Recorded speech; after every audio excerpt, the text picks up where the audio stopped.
Good evening, ladies and gentlemen, boys and girls, friends and countrymen. Welcome to the Author's Alley. I am your host, Mr. Frederick Beatty, and the beautiful young lady that's to my right or to your left, which however you're viewing her, her name is Quint Jones, and we are here tonight. Well, first and foremost, let's do this first. Let's get some things out of the way first.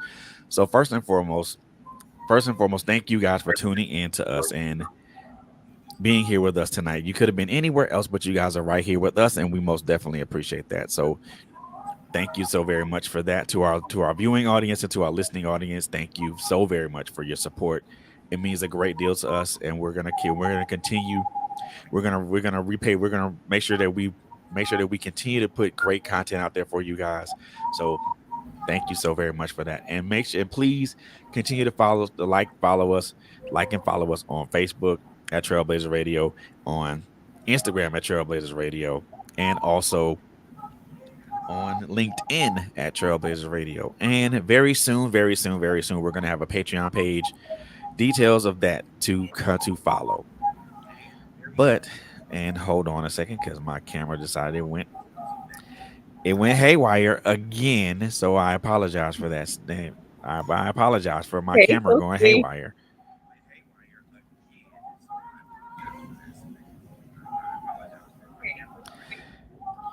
All right, so I guess I'm gonna have to reset my browser. So I apologize for that, guys. Quint, if you could take over for me real quick, I'll be right back. Well, he was just giving some announcements, but tonight we're going to talk about his new book, which is called Tapestry. It's a book of poems. We are so excited that he's having his book launch on today. So, those of you that are with us, please stay with us. Hey, Simone, I listen, it's going to be awesome. It's going to be so awesome on tonight. When we can support each other, I think that is so important. You can find his book on Amazon.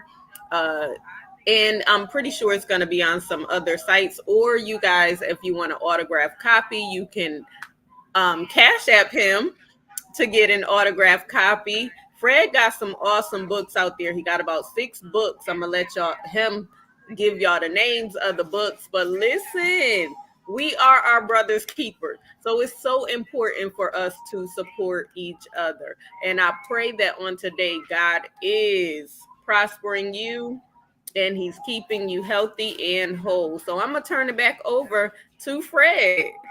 Thank you so much, sis. I appreciate that. Thank you, and I do apologize for the technical difficulties, guys. I actually had to switch back to my laptop camera because my actual webcam was acting a little funny, so I apologize for that. But before we get started here, I want a couple things. I just want to just make sure. I want to just have everybody do if they're able to. Please keep um our brother Terrence Jackson in your prayers. He's been having some health issues, and we want to make sure that we keep him covered in prayer. Also, um, continue to keep. I want you guys to keep my family, the Sappho family, in prayers as we lost a patriarch, a very, very, very impactful patriarch in our family. The Reverend Forrest Sappho. Um, he transitioned. He transitioned on earlier this week. So I want you to make sure that you keep our family in prayers, especially his immediate children in prayers. Stephanie, Jim, Carnell, George. Make sure you keep those guys in your prayer and in your thoughts and your prayers as you go to bed tonight and you say your prayers. With that being said, there's going to be no further delay with that. Gonna be no further delays with that. Hi, hey Simone. Hello, Miss Coleman. How you guys doing? Thank you guys for tuning in. Thank you guys so very much for tuning in and hanging out with me tonight.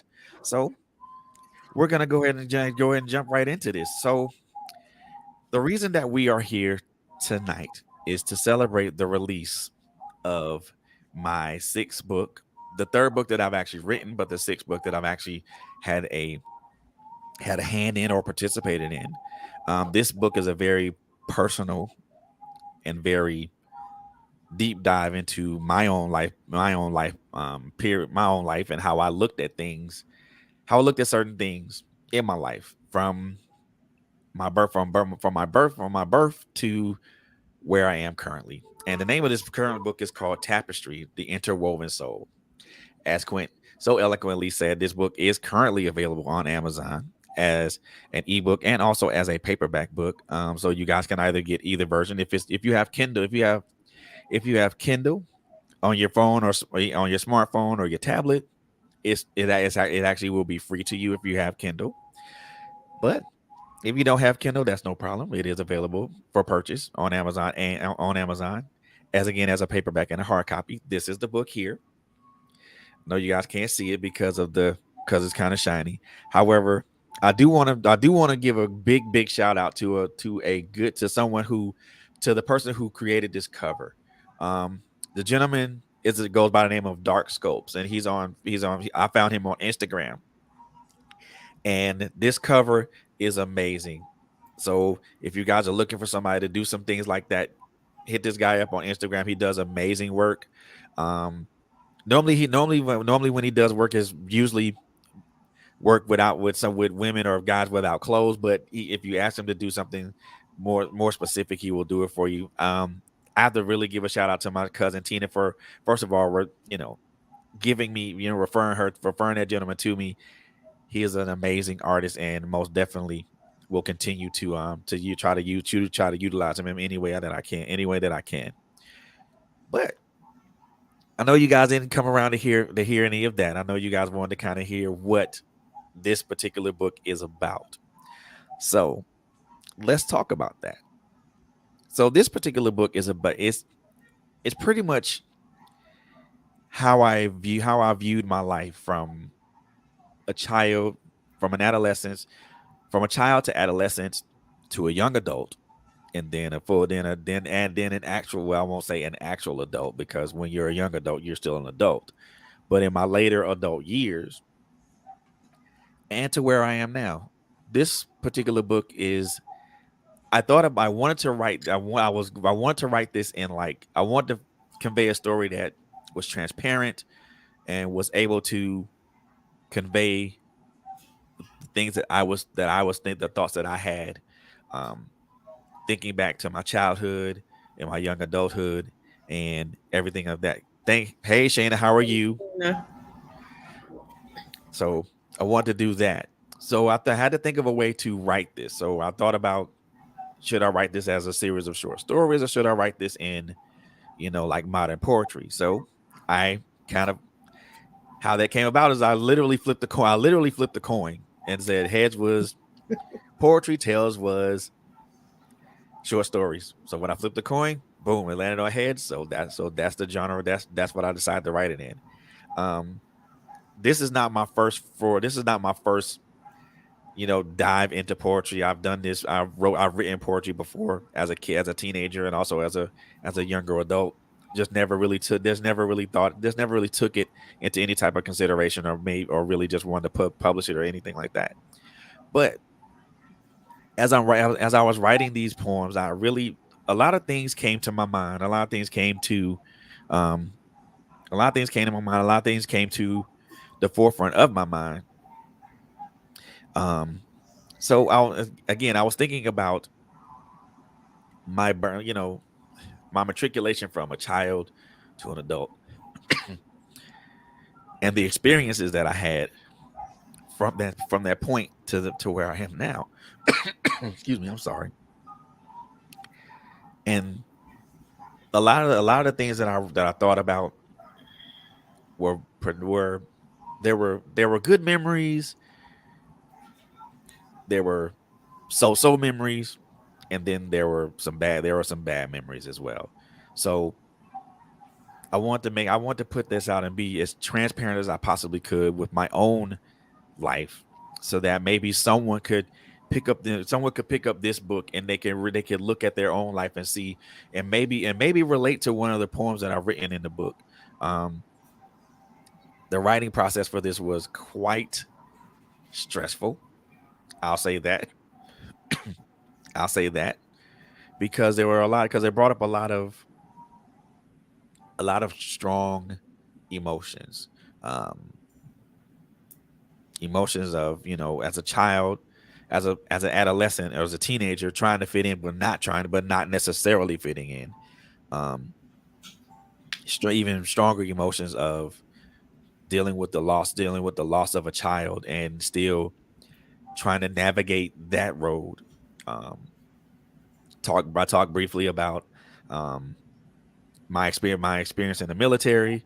um Talk about a little bit about some things that are some issues that I had with my parent, with not necessarily with my parents. Well, an issue that I had with my father that had persisted for a while until I wrote the poem to kind of purge all that. And also I talked about my experience with marriage, um, my experience with dealing with um, transitioning from one state of being to another. Um, Briefly, I talked about the fact that I hurt someone and then actually allow myself to be hurt by someone, um, emotionally and mentally and at times physically. So I talked about a lot. I wrote about all those things, and it was very hard for me to write about that because there were some subjects that were so emotionally jarring. I had to put down the room, had to pull away from a laptop and just kind of gather myself for a moment because some of those memories that come up are painful ones, and Hi, Ashley. they're they're there's some. Hey Ashley, how are you? There's sometimes they're so difficult to digest, and as a person, as a human being, and more specifically as a male, and even more specifically than that, as a black male, it's a lot of those things are compartmentalized, and we don't necessarily talk about that. And I wanted this to be my avenue to release a lot of things that I was feeling from, again, from birth to now. Um, so basically, this is kind of a poem of this book of poetry is kind of speaks on my growth process from when I was a kid up to now. And the way that I spoke about that is through, as you notice, the title is interwoven. So I speak on that as if it's like the beginning, the making of a garment. When the fir- when someone when like a garment maker or a seamstress ends to make a garment, they work off a pattern, and then those little stitches and knits and those things begin to form that pattern. And as they're going through with it, they go through the finished product, and they go through the final quality inspection stages to make sure that there's no imperfections or there's nothing wrong with it. But with any garment that you find, there's going to be an imperfection, whether it's noticeable or not. So I speak on it from that perspective, starting from the beginning stages of when someone begins to weave a garment, from the end stages to when that finished product is available for someone to touch, feel, or even put on. So it was an interesting way for me to look at that, and I wanted to put it in that way. Hi Cheryl, how are you? Thank you for tuning in.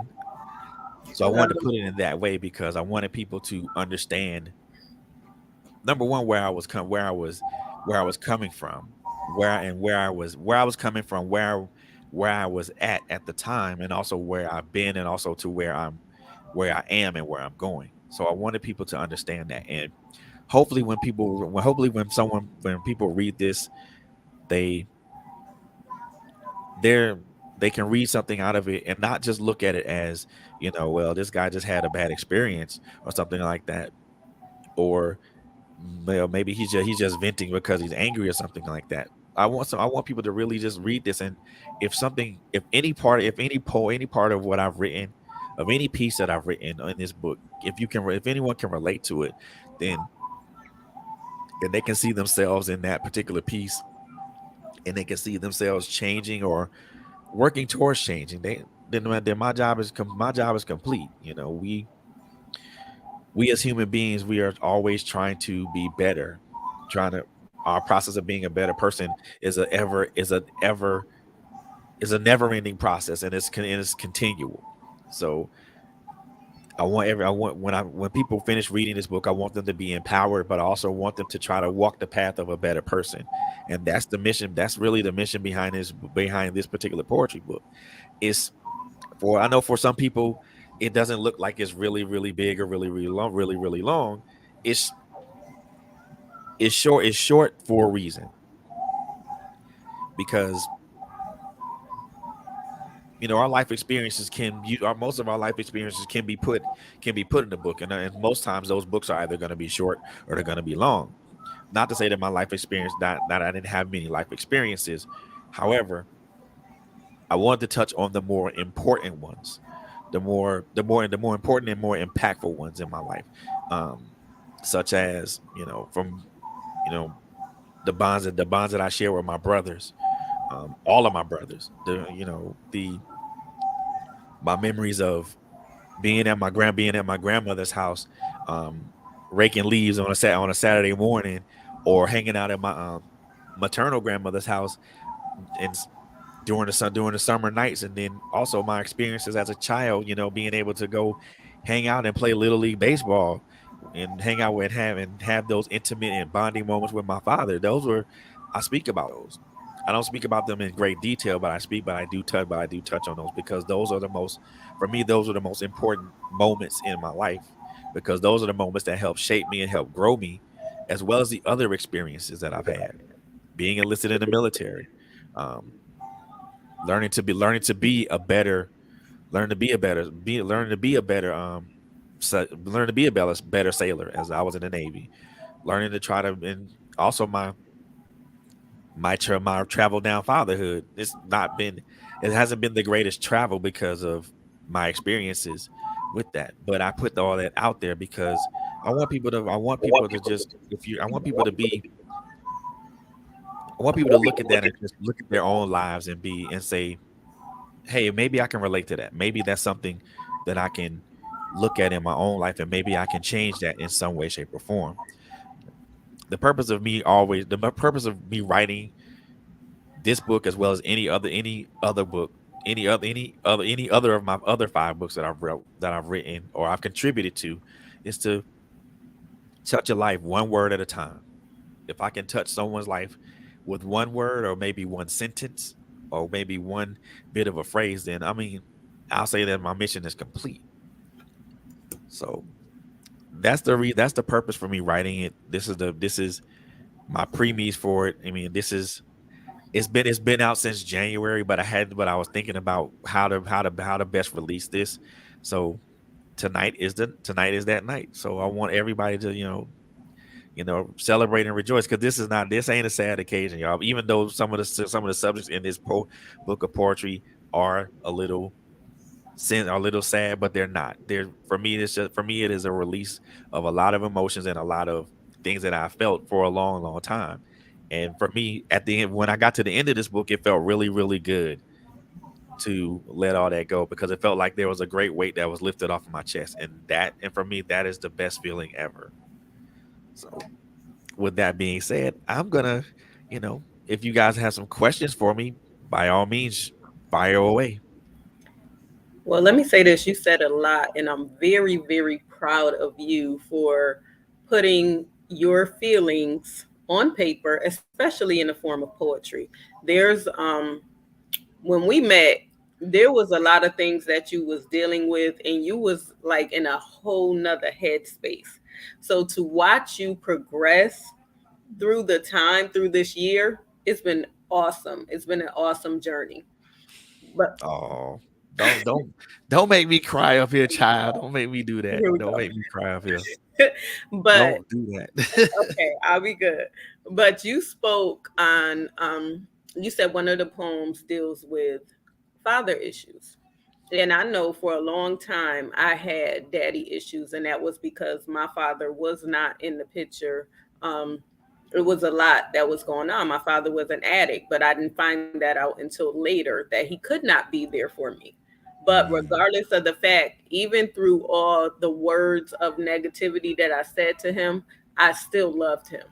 So, dealing with the poems on fatherhood, what was your mindset concerning it? hmm.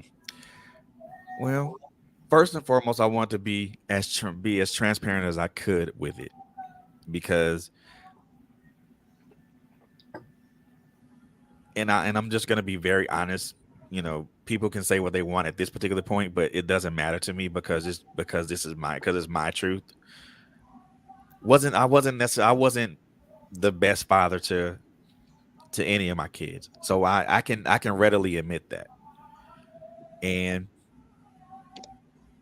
it put a lot of things in perspective for me because writing about it, walking back to that past and those moments put a lot of things in perspective for me. The simple fact of me not being around for my oldest son when he needed me the most, when he was going through a lot of things, you know, his my daughter's mom, you know, kind of moving away from where we were living at to go someplace else, just because of me.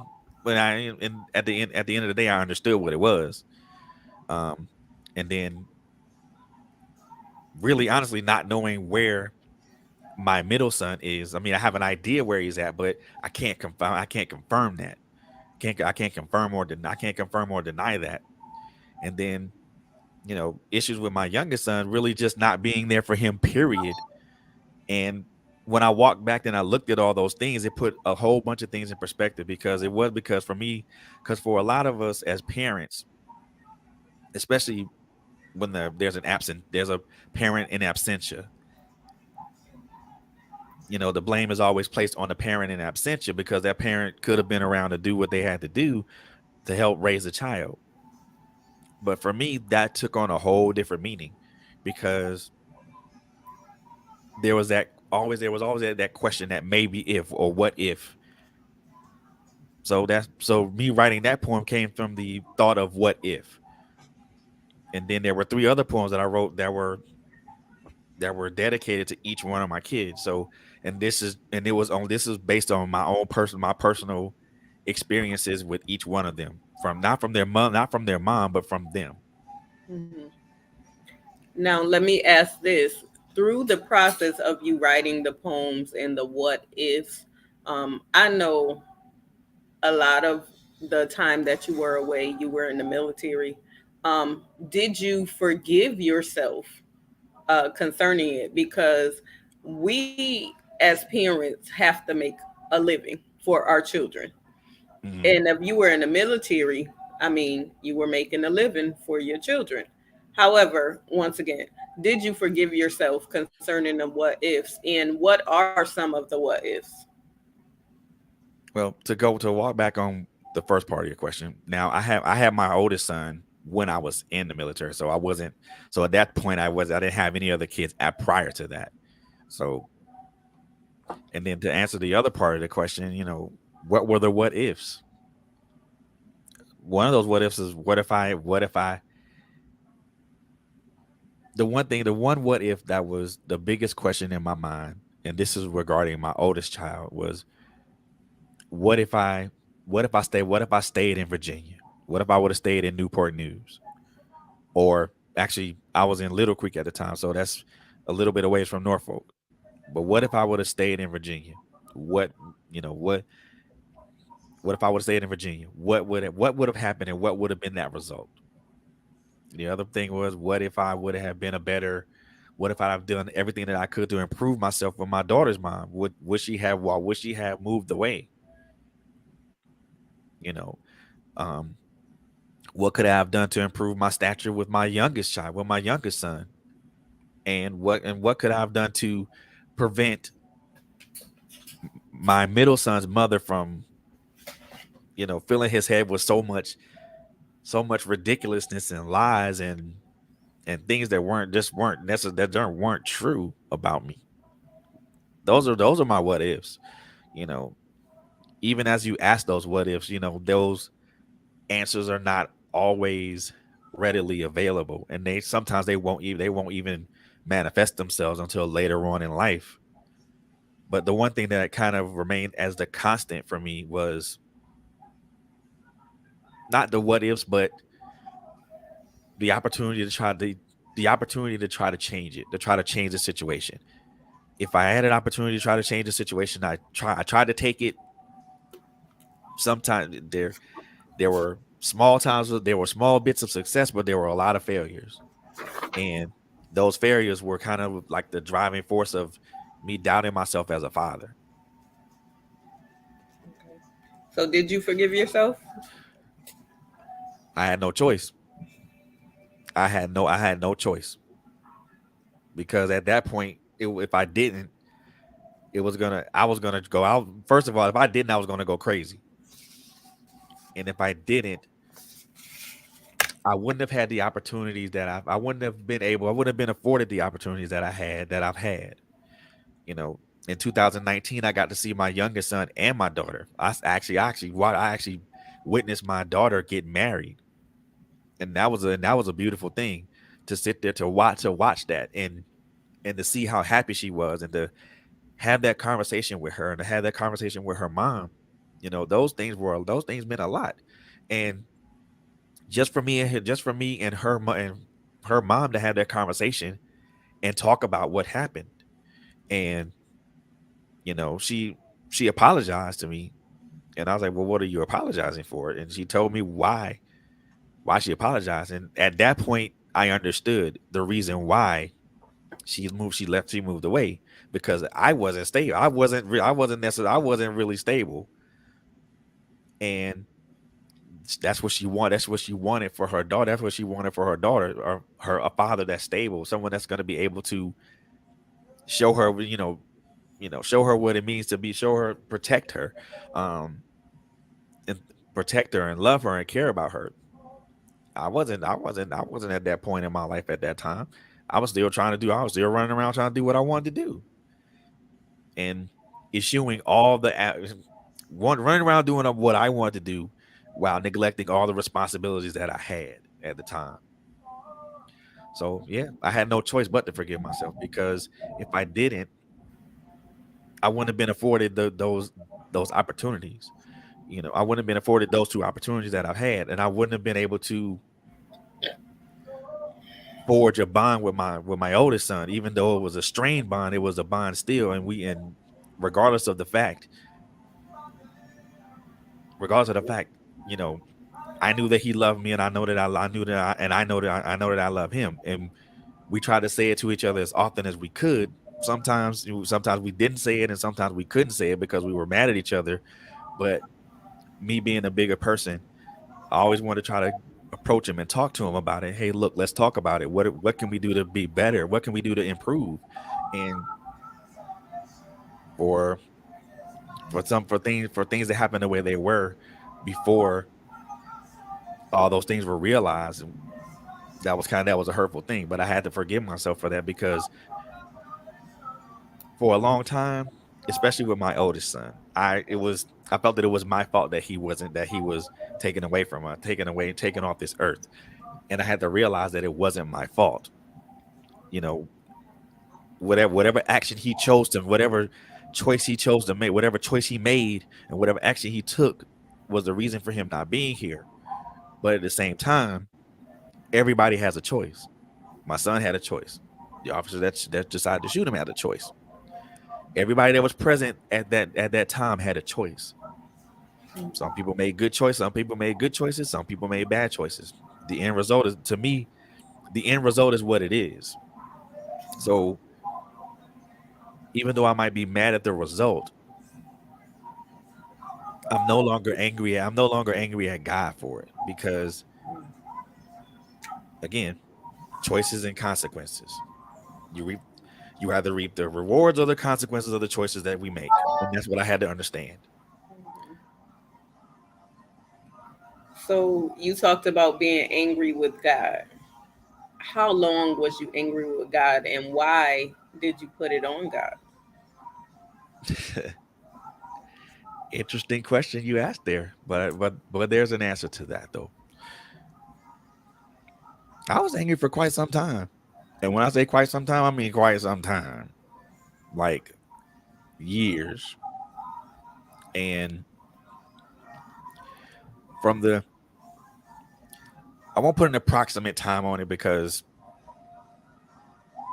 for me to do that would probably be I'd probably be wrong.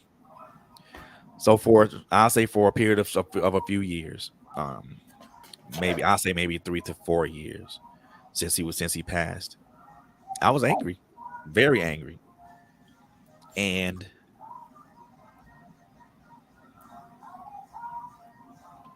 I think, and I think, and I think a lot of people can relate to this. If if you lose someone, it's a very it's a very hurting feeling, and after you cry and you after you have your cry and you hug people and you talk to people and then you're all of a sudden left by yourself and you have these all these questions. Why did this happen? What could I have done to done what could I have done to improve a situation, or what could I have done to improve his quality of life? You have all these questions and then with no answers. And the reason I was angry because I kept asking these questions and then not necessarily getting an answer, or just not getting an answer, period. So that's why I was so angry, because I kept asking God, why did you do this? Why did you take him away from me? Why did you do this? And for a while I was for a while I was trying to bargain with God. Hey, look, I'm I'm already like halfway to the half century mark. Why didn't you take me, and why didn't you take me and not take him? You know, he had his whole life ahead of him. I've lived almost half of mine. So to ask questions and not get answers was one thing that was upset me, that made me upset and angry with God. The other part of that is, and it's actually it's actually a piece that I wrote too. The other part of it was being around um certain people. Oh baby, you just need to pray your way through that, and you want me to pray my way through this, and I'm in deep depression, and you want me to pray through this, right? I can't do that. You're asking me to do something that I don't I that's really that was at the time impossible. And then there are other people that try to just you know I don't know. I mean, I'm not gonna say any names or anything like that because I want to protect the integrity of those people. And I didn't mention any names in my poem except my sons and my sons and my daughter.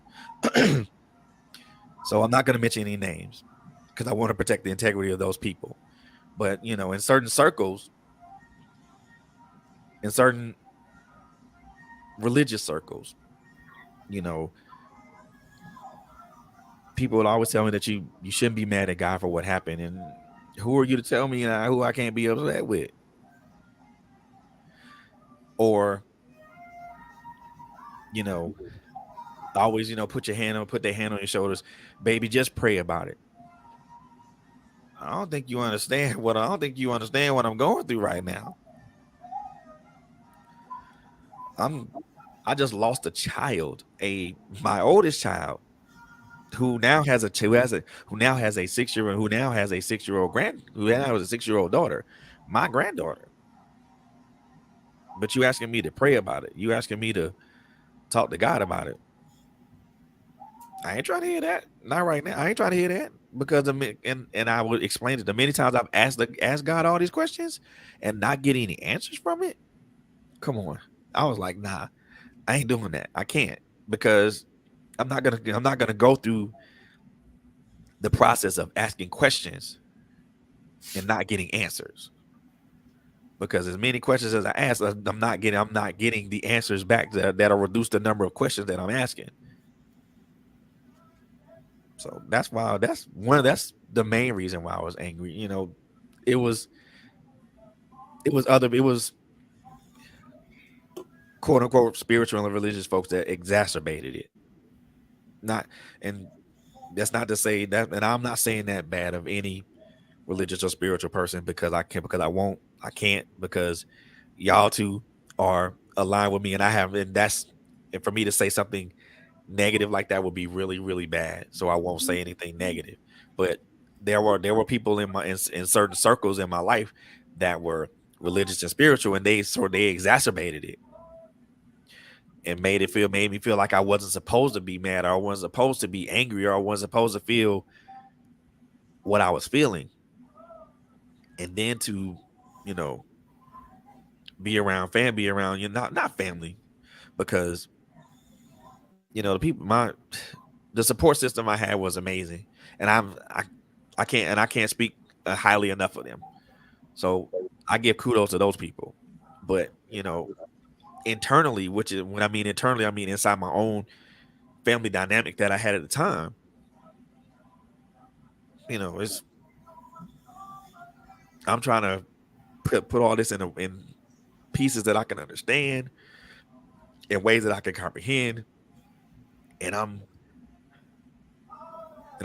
literally going through it. Like, when I say going through it, I mean like literally just going through it. I mean, um, I'd actually, this is to be very transparent with y'all. I mean, and everybody that's listening and watching. I actually lost a couple of jobs. I actually lost a couple of jobs behind this, because my depression was so deep. I was so inundated in being angry with God, and I was so wrapped up in trying to, you know, determine what's going on and try to actually get all these questions answered. Certain certain aspects of my life suffered for it. My I lost a couple of good paying jobs behind that. Um, I lost friends behind that. Um, it was it was one of the reasons why why my marriage went the way it went, and why I actually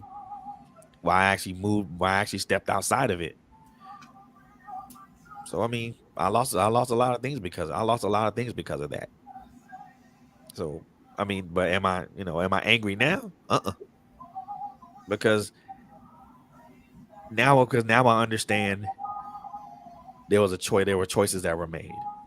And I also understand, you know, time and place.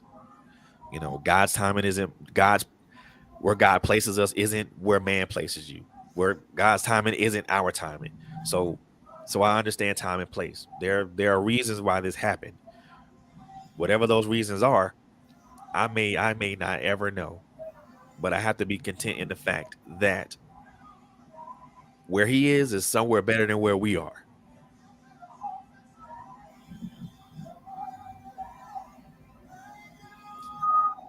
Okay. So I knew she was coming in. Huh? I knew I'm she ready was for it. coming. I'm ready It for it. was Come on. written on her face. Look on her face at everything. Everything. First and foremost, let me just say I am superbly proud. Um, Y'all finna get waterworks starting right now. let, Stop let it. me, let me say that because I have not known you as long as Quint has. But in the time that I have known you, you have progressed in a good way, Yes. not a bad way. And I hope that you are proud of your own progression as far as where you are in yourself now, right? I am. Um, I hope that you continue to progress in the way that you're going. Continue to heed to his instruction. Hmm. Don't veer left, don't veer right. Continue to look straight forward. Don't lose your focus on what you're focusing on, but keep your focus on what he tells you is yours in this season, right? So um, there's a lot of doors and atmospheres that's about to open up for you. A lot of stuff Oh, you've been trying to stick your hands in. Some things are not meant for you, but the ones that are, he's going to open up the doors for you And there are some doors that are going to close. And when they close, do not try to reopen them. Okay? Because that's not your portion in this season. He's Mm, trying to take you to higher height. And there are some doors that if they remain open, you won't make it there. yeah. So you have to follow his instruction. But even with all of that, you know, um, he's proud of you. So be proud of yourself. And know that even though your son may not be here, if he was here, he'd be proud of his dad. He'd be proud of the man that he could look at right now. So be proud of yourself. So my question for you is when you chose to write this particular book, at the time when you wrote it, was you writing it from a place of regret or from a place of progression? Hmm. Good question. That is a good question. So I can honestly say it was a mixture of both. I can honestly say it was a mixture of both. One, the regret part is not being able to be present in my children's life. That is that was the regret part. But also the the progression part is understanding that there are reasons for why these things happen, and also understand the concept of time and place. You know, there's a reason why I was removed, or I was I was either removed or placed in a particular place or a particular moment, and also understand that there was a time for that, a time to be either removed or placed. So the progression part came when, especially, well, for me, a lot of the progression part came when I understood time and place, also understood choices and consequences, and also when I was afforded the opportunities that I was given, to see something that see those two things happen, you know, were wonderful. And again, I would have, for my daughter to reach out to me and ask me as her father to come see her, come watch her be married. I wasn't, she told me that her mother was the one giving her away. I wasn't even angry about that. I wasn't even mad about that. I was just happy to have the opportunity. And also at the same time be able to see my youngest son and bond with him and try to talk some things out. So it was regret and progression. But as I was writing those poems, I realized the progression, and looked at it from that looked at everything from that aspect. For me, there's still aspects of it that are still hurtful and still painful, but they're not as painful as they were before, because again, I understand that we all have a choice and there are consequences to that choice. I chose, in certain instances, I chose not to be a father, and I chose to be a father in absentia, and there are consequences to that when you Coach choose. C. Coach C said that testimony was phenomenal. I had two brothers murdered. When the second one was murdered, I walked away from the church and God for 2 years. Thanks for sharing. I thought I was the only one who has ever been that hurt. No, ma'am. No, ma'am. And it's kind of it's I won't say it's funny that you mentioned that, but it is. But it brings me back to the times where I was that hurt. When you're hurting like that, you don't want to talk to nobody. You don't want nobody to give you no advice. You don't want nobody to pat you on your shoulder, tell you it's gonna be okay. You don't want anybody to try to encourage you. You just want answers. So even from that perspective, I mean, I understand, and I get it. But you, again, you understand that everything that happens for a reason, and again, that reason is something you may not ever discover in this lifetime, and you have to be okay. You have to be okay with not knowing what that reason is. Well, you know. now that you are where you are now, where do you see yourself within the next year?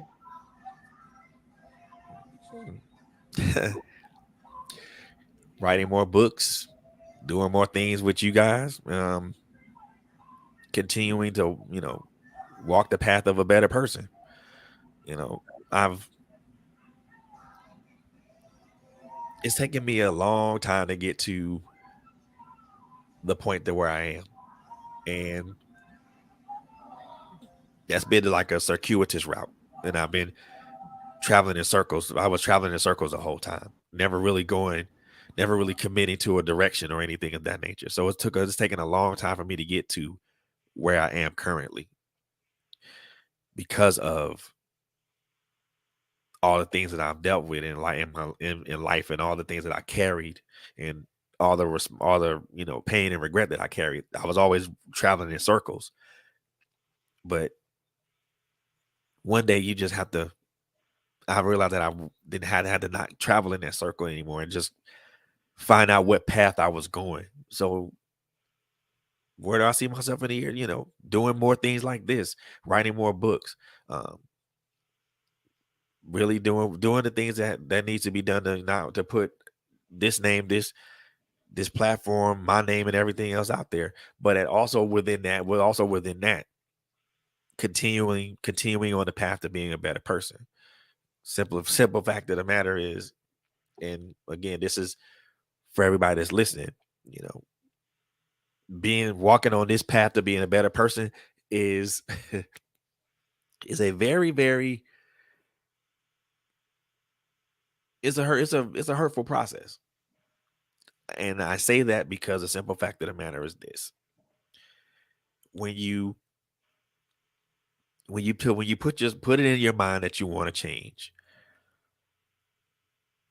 you start peeling away all those layers of yourself like you're peeling away an onion, and each layer that you peel away hurts, and you have to take that layer and you have to expose that layer, and then either purge that layer or heal it, and then put it and either set it aside and everything. You do that until you you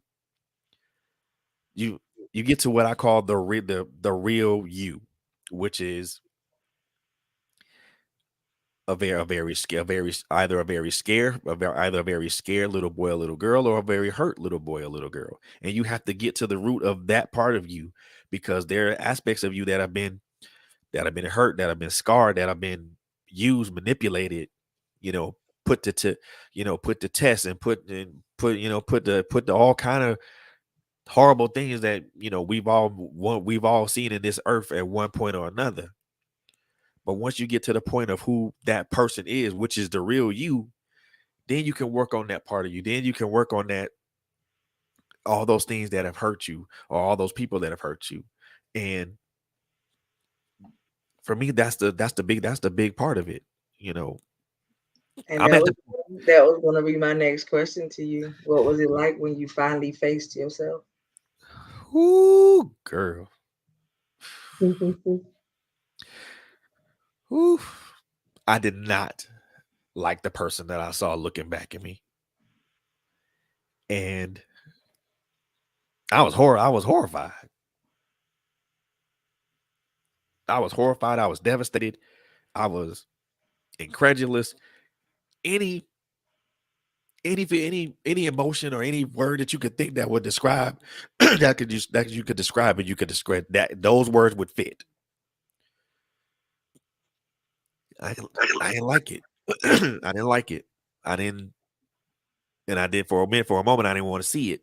I didn't want to look at it, but I had to, because me looking at that person was the person who I really was. A hurt, a hurt and devastated little boy who who had took in so many things. And that was my next question. How hard was it for you to look in the mirror? Because, like I said in the beginning, you came such a long way to the point where when you wouldn't even say God's name. It was always the Most High or something on that level. And I'm like, well, who's the Most High? Is it Buddha? Is it this? Is it that? Nobody should be able to question who you serving um, at that point. And I realized you was coming from a place of hurt. To watch God healing you and you being delivered in this season, oh my God. Oh, I'm in awe of what God is doing. So, yeah, Man. how hard was it for you to actually take the time to look in the mirror and say, hey, I need this? Ooh, ooh, I didn't, I didn't want to admit it, but but at the end of the day, you have to admit that. You have to admit that something's wrong. You have to admit that there's an issue with you. You have to admit that deep down inside there is something that needs to be dealt, something inside of you that needs to be dealt with. And if you don't deal with it, all those layers, and I'm gonna say that all those layers that you take the time to peel away and purge and heal, it means absolutely nothing if you don't look that person in the mirror, that the person that you see yourself at in the mirror, and you deal with that person in the mirror. It was hard, Q. And when I say it was hard with a capital D, Mm-hmm. because you you look at yourself and you see situations that you've been in, and you want to react the way that you want to react in the old you. But then you have to look at it from the perspective of, nah, I'm a better person than that. Let me just hang back and just look and just observe this. You know, the one thing that I had to learn the most is about me is that they're I know at times I still act irrational, and there are times where anger pops up and decides it wants to take control, but not as often as it was what I'll say what maybe 20 years ago. Not that person. And the thing of it is when you do all that and you purge all those things, and this is not, I won't say necessarily, you don't necessarily purge it. You deal with it, and you put it away, or you set it aside, or you put it in the back, because that's not the aspect of you anymore. And it was hard because I had to, when you look at yourself in the mirror, it's hard to look at yourself in the mirror, especially when the person that you see in the mirror has so many wounds and scars, and and you look at that person and you're like, well, how the hell did all this happen? Where did all these wounds and scars come from? And And you have Coach go, C go said, ahead. wow, I remember when I did this, I told my mom that I hated myself. And I remember crying too hard. And she said, what I said, and I hate who I am. I am better than this. That is when I started changing my life around. Yeah. And honestly, Coach C, to to me, hate is such a strong word, and I don't. It's a word that I don't like to use, because the simple fact of the matter is, I just don't like to use it. I just don't like to use it. Because, well, I don't like to use it. I would say dislike is better. Well, I mean, come on. Hate is a really, really strong It word. is. It is. Dislike is something that I would probably use. It's a little milder. Hmm. So I didn't I won't say I didn't hate myself. I strongly disliked myself, because, like I said, when you look at yourself, you're looking at someone who took in all these war wounds and all these battle scars and everything else, and you wondering how did all this happen. And then now you're looking at this person like, well, geez, I need to do what I have to do to protect this person. I got to do what I have to do to heal this person. I got to do what I got to do to make sure that this person doesn't ever go through that again, ever. And that's what I did. That's what I did. I put my own arms around myself to protect myself. So whatever it was I had to go through, you know, I I tried to protect myself from it. And Again, that's met with varying degrees of success and failure, because when you do this, you do fall short sometimes. But the thing of it is that whenever you fall short, you get back up and you get right back at it again, because that ain't the end of it. Right. Look at the end of a thing is always better than the beginning of it. And that's the one thing I'm beginning to learn and apply to my own life. And also, it's just, I look at things from a matter of perspective. You know, I don't look at everything. I don't look at a glass either half empty or half full. It's either all the way empty or it's all the way full. Mhm. There's nothing about half empty or half full with me now. Everything is either full or empty. Period. And that's a perspective I look at things in. Because if I didn't look at those things in that perspective,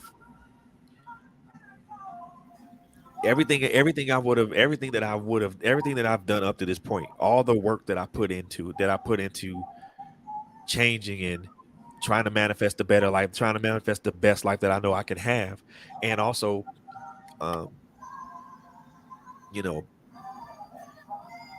having these amazing partnerships with you and Coco and Terrence and Bobby and so many other good people, um, that I that I can't that will probably take the rest of the show for me to name.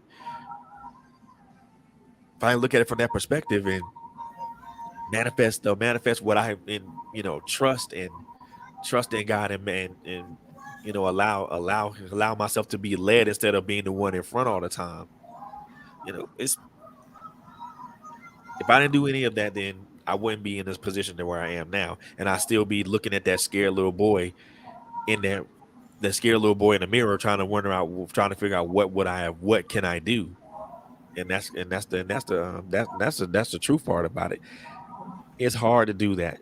It is so hard to do all that, and I was like, God, Lord, I don't know if I can do this, or any I don't know if I can do this, man. I don't know, not sure. Sitting on shaky ground right here. Right. And a lot of times, first let me deal with this. You said you're trying to manifest. No, trying is a cop out. You're manifesting. So take trying out of your vocabulary. I always fight with you on that. But I see. even in manifesting, you cannot live in the what if process of it, because what Yeah, if, you know, you stayed in the past? You're never going to be able to walk into your destiny. that's it. So we can't look at the what if factor. We have to be able to move forward. We have to be able to look in the mirror and say, yes, I messed up, but I forgive myself. That's it.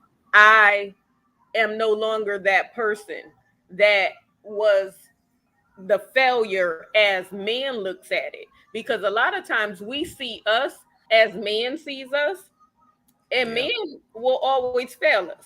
We need to that's work it. on seeing us as God sees us.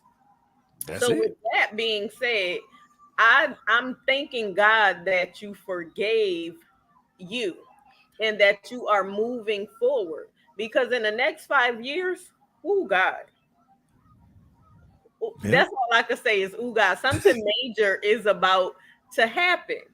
And it's such a blessing to see. I mean, you have a glow now. You're not walking. Yes, there's hurt, and they say time heals all wounds. No, it makes it easier for me to walk through it, because my dad has yeah, been out of here since 2010, yeah, and I still cry over him sometimes. It does make it easier to walk through it. It's not yep, every day that I cry, but there's some days that I may think of him and I'm like, okay, I just want my father at this point. yeah, And then I have to yeah. remember, well, I have my spiritual father. He's here. He's filling those voids. He's comforting me. So Yep. that's where we have to be. And we can't look at our past. We can't dwell there. There's no Exactly. way of dwelling in the past and being able to move toward the destiny that God has for you. And your destiny is great in this season. I am so super proud of you right now.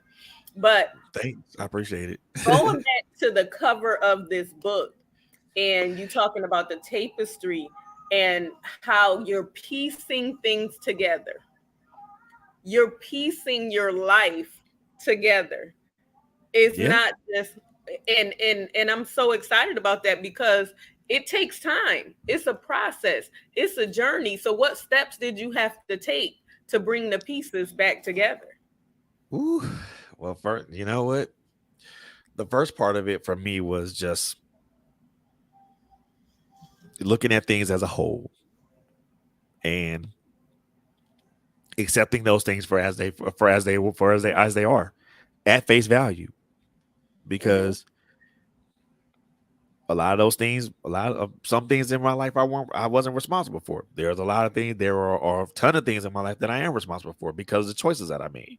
Mm-hmm. You know, the one if I can, to be transparent, there was, and I know my dad, my father may be watching this, and that's fine. There had always been a rift between me and him because of the situation that he chose to put himself through. I mean, I'm not going to air out anybody's business like that. I'm just going to leave it at that point right there. But Mm-hmm. from my standpoint, there was always this rift of anger right there. And unless I put this down, write it down and put it on paper, I wasn't ever going to move past it. So for me, it was taking everything at face value, accepting Mm-hmm. it as it is, and learning to forgive myself of whatever part I played in it, and accepting that account and being accountable for that. So that's one part of it. The accountability part. That's one piece of it. The other part of it is just, I mean, just understanding that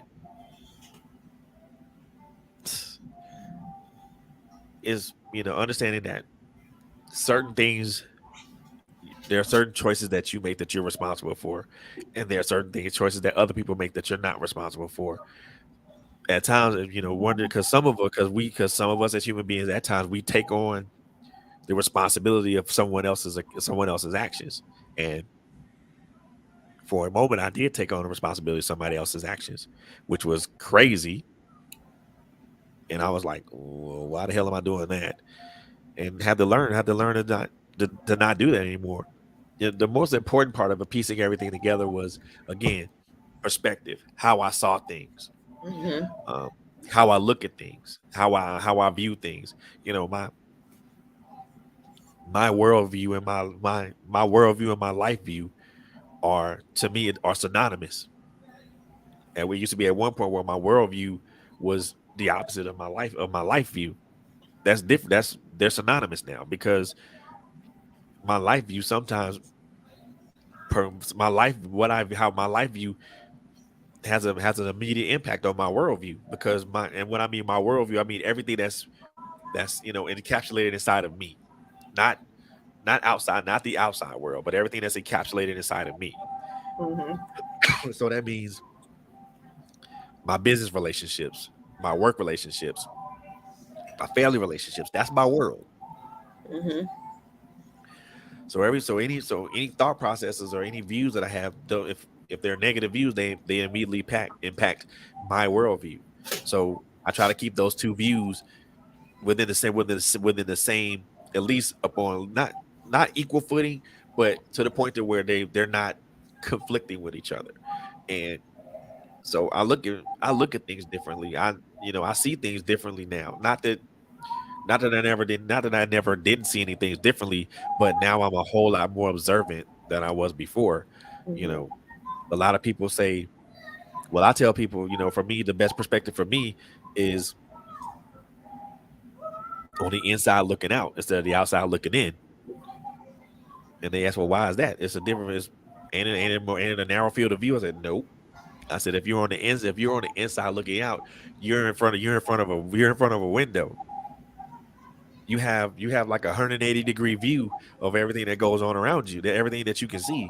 If you're on the outside looking in, you can only look into the window. Right. And they're like, well, why you do that? Why do you think like that? I said, because how I see things now. I'd rather be on the inside looking out than on the outside looking in, because one view is a bigger view, the other view is a much more narrow view because you're limited by what you can see. Right. And a lot of people they limit themselves by what's in front of them. Not everything that you see in front of you is well, I won't say everything that you can see is real, but not everything that you can see is real.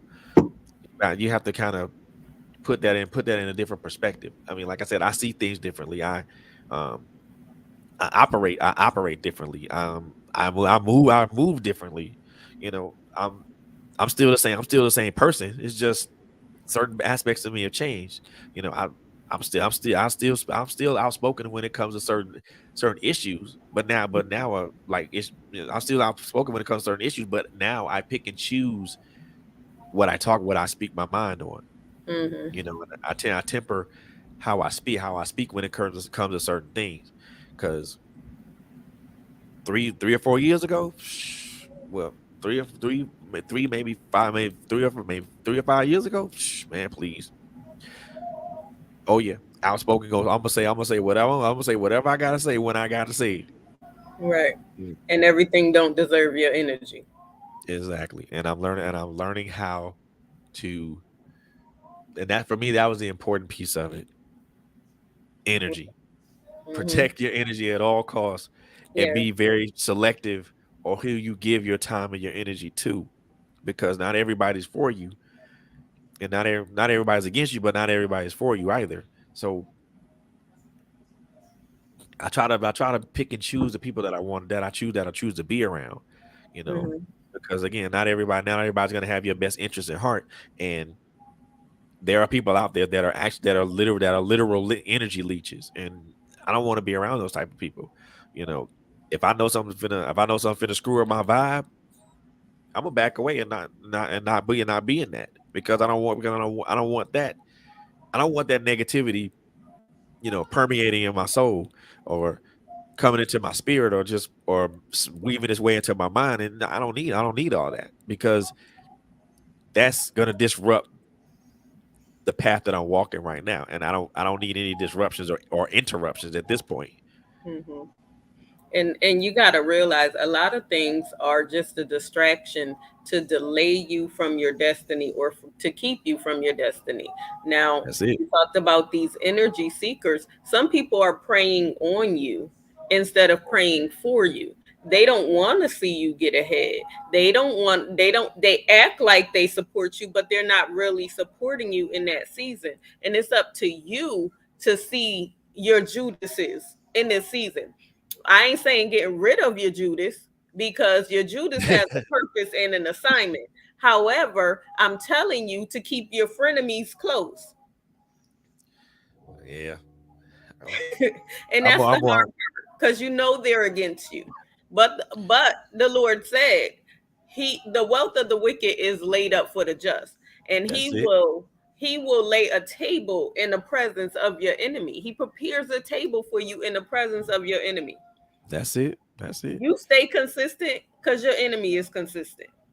You Yep. keep thriving because your enemy gonna keep thriving to keep you down. So you keep Exactly. thriving to stay up.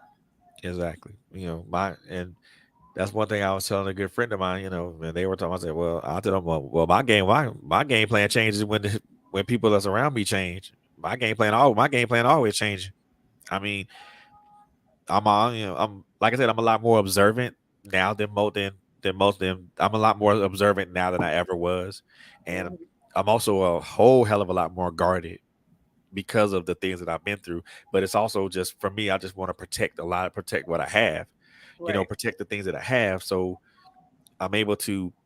So when I'm called home, there's something that I can leave for my granddaughter, or something I can leave for my daughter or my youngest son, or I can those things will be ready and laid up for them, so they can. So if they choose to take this mantle and run with it, they can do that. They're able to. Hmm. And that was the other thing that I really thought about, um not only in the process of me writing the book, but also in the greater the greater scheme of things. You know, because it's something I could have something I always ask, something I always ask other people Mhm. about it, but I never, I never asked myself about it, and that's, legacy. What am I leaving behind? What am Mhm. I what am I bequeathing? What am I bequeathing my children and my grandchildren? What am I Right. leaving? What am I leaving laid up for them? Mhm. And I tell I tell my granddaughter's mother that this is the reason why I work so hard, working a 9 to 5, but also working my business, because I want to make sure that when all this comes together, and it will, Yes, it will. I want to be able to tell whatever 9 to 5 I'm doing, hey, look, see you later, bye, and Mhm. work this. And then when it's all said and done, when God says it's your turn, Mhm. I want to be able to pass this on to my grandchildren, to my children, so if they don't want to take the mantle and go with it, they can pass it on to their children's children. So Right. which whoever wants to take the mantle and go and run with it, they can. Everything, Exactly. let them just like, hey, look, you can do this. You don't have to worry about anything. The infrastructure is already set up for you. You know, Mhm. you there are people around that will support you, and that will help you. So you're not gonna go through this alone. Do you already have the infrastructure set up? And that's the thing. I want to make it so where if that happens, they can take that, and they can go Mhm. with it, and they can they can make it their own. They can make it their own. Not Mhm. just, they don't have to follow my blueprint. They can Amen. they can follow their own blueprint and make it their own. And then when they pass it to their children, they can take the basics of the blueprint, but they can shape and mold it to whatever they need to do, and so on and so forth and so forth. And that's, to me, that's, I never asked myself that, because I never looked at anything. I never asked myself the legacy question, because I never looked that far ahead. Mhm. I've never I never looked that far ahead. Hey, bro, what's going on, man? How you doing, bruh? Amen. I never looked at legacy, because I've never looked that far ahead. I've always looked right here, what's Right. in front of me, because you can only look right here. I'm Mhm. like, well, I can't look 20 miles down the road. I can only look right here as far as my headlights will go. But you have So to I see have the to bigger focus. picture. Yeah. I mean, that's true. That's true. But for me, my focus is right here, because I know I can see further out, but I want to concentrate on what's In directly and front of immediately you. in front. And that's making sure that you and Coco, or you, Coco, and Terrence and Bobby are well taken care of and happy and sane, as far as doing this right here, and make sure that everything goes as smoothly as it can. And I always think about it, if you do right by people, people will do right by you, and they will make sure that whatever you are manifesting, and I didn't say try, whatever you are manifesting will happen. Exactly. And see, this is the thing about focusing on right here. Focusing on the right here and what's in front of me. What's in front of me might be distractions. What's in front of True. me is not always what it looked like. But God said he can do exceedingly abundantly above all we can ask or even think. So I can't focus on what's in front of me. I got to focus on where God is taking me. But with that being said, you talked Yeah. about legacy, and success leaves clues. So why don't you read us a passage from your book? Yes, yes, yes, yes, Yes. I sure can. So let's see, what do I want to read? Oh my goodness. So many gems in here. So, Don't make me so cry many. though. Yeah, I'm gonna try not to do that. So, you know what? I actually want to read two pieces. So one of them is is a part is the last chapter, the last act, Okay. or should I say or should I say, um I'll call it the final product. And that's the beginning. That's what it's called, the final product, where I am. How this goes, it says the garment is ready. It's past the final inspection process and has been properly checked. It is ready to wear in all its known and unknown imperfections. This is where I see myself right now in my current state. The name of this piece, y'all, is called A State of Recognition.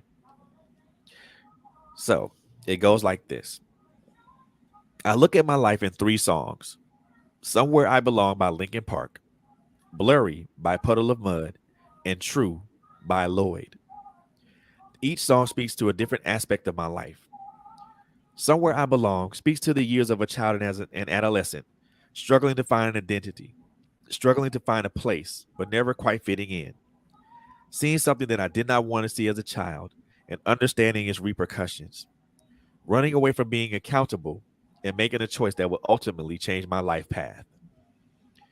Blurry speaks to the time where everything was not so clear. The choices that I made were beginning to cost me, and I started to lose a lot of the things that I worked so very hard to gain.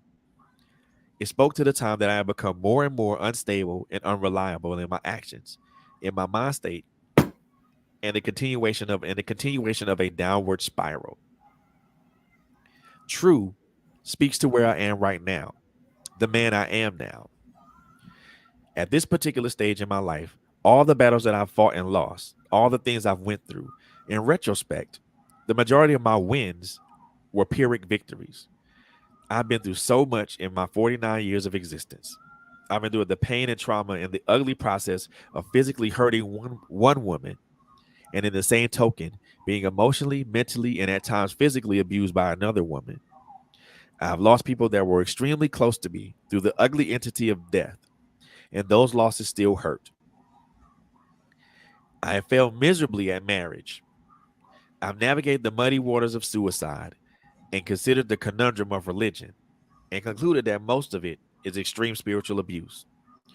I went through the process of navigating my emotions, understanding PTSD, anxiety, and depression, weaving my way through the continuous questions of what I wanted to do and what I wanted to do, where I wanted to be, and who I wanted to be, searching for some semblance of balance, and at the same time, trying to get my physical health in order, making an effort to repair broken relationships, to be the son, father, brother, grandfather, cousin, and nephew that I know I can be.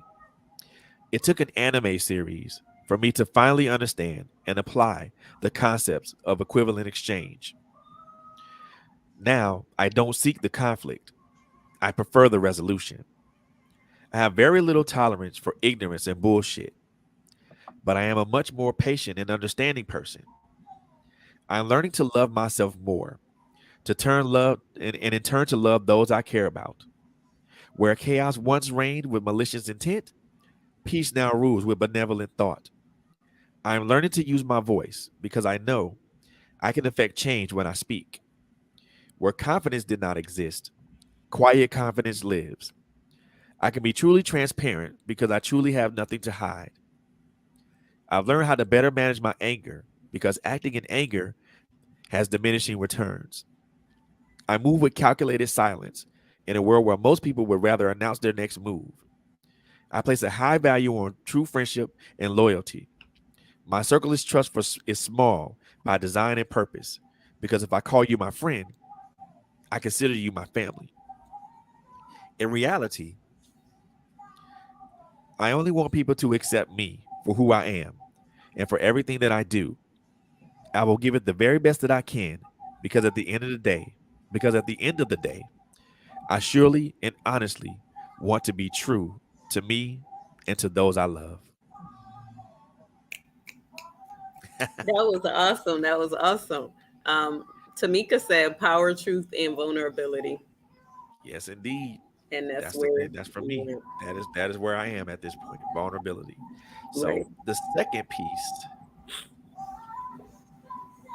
comes from the last weave. It's called Revelations and Realizations. In the final steps of the garment making process, the completed garment is subject to quality checks and to ensure that the garment meets the assigned requirements. Of course, that garment is not perfect because because there will be small but noticeable imperfections, and that's what makes the garment unique. For me, These are the experiences. These are the experiences that I can equate to that quality check.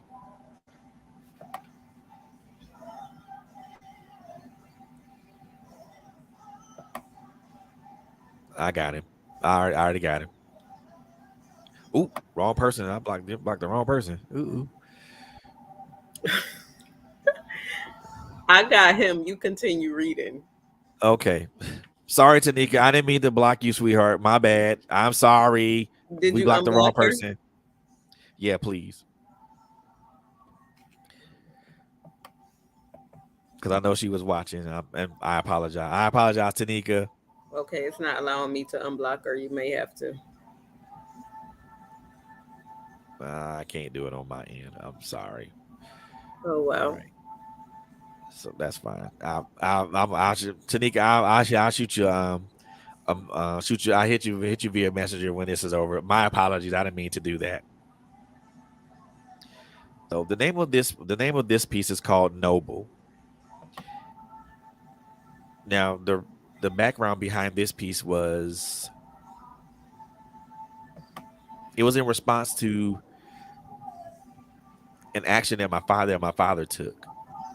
And as you read the piece, you'll understand what I mean. You understand where I'm going with that. Your action, though noble in nature, meant a lot to me because it answered a lot of questions I had. And I thank you. However, your actions, though noble, created an anger within me. Not angry to the point of unforgiveness, but angry to the point of wondering why would you take in all that anger from your sons? Why would you allow your sons to project abject hate towards you? Why would you take total responsibility for someone else's actions when you were only culpable for those of your own? Why would you say that you wanted us to not show any anger towards our mother?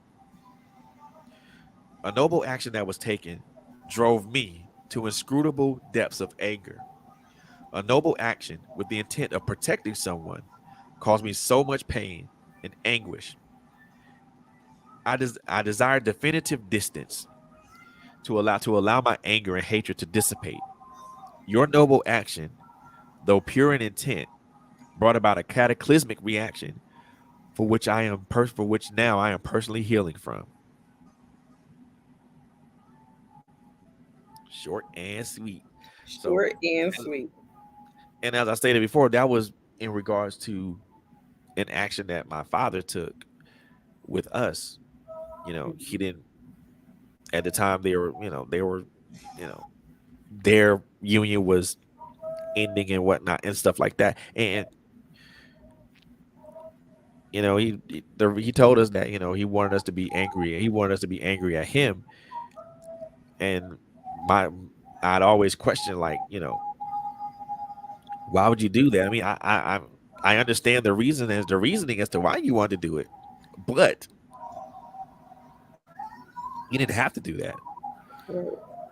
You as I stated before, we're only responsible for the actions that we take. Why would you take on someone else's responsibility? You know that eventually, when you do that, that comes to a head, and then you can, because you're going to be feeling all that pressure Mm-hmm. and everything else that's associated with it. So man, it was that would those two. For me, those two are the ones that speak out the most in this book, um, because the first one speaks to the person that I am currently, you Mm-hmm. know, and to kind of be a little bit more explain the first piece that I read, those three songs were like, again, they speak to several of the aspects of where I was at the time. You know, when I was in California, my brother turned me on to a lot of, you know, groups like Linkin Park and Puddle of Mud and things of that nature. And those songs had a lot of meaning. Somewhere I Belong was something that spoke a lot to me, because even even as a young adult, and even as an adult, I was still trying to figure out where I fit in this world. Only to understand that, only to come to the realization that you don't fit in, you don't stand out, you don't stand in, you stand out. Right. And then Blurry spoke to a lot of the things that I mentioned earlier, like where everything wasn't so clear and the path wasn't so readily made in front of me. And it spoke to all the mistakes and all the mistakes that I made, all the lapses in judgment that I made, all the things that I did to undermine myself, or even actually undermine myself and other people. And True was a song that it had been out for a while, but I started listening to it actually in where did I start listening to that song? 2018.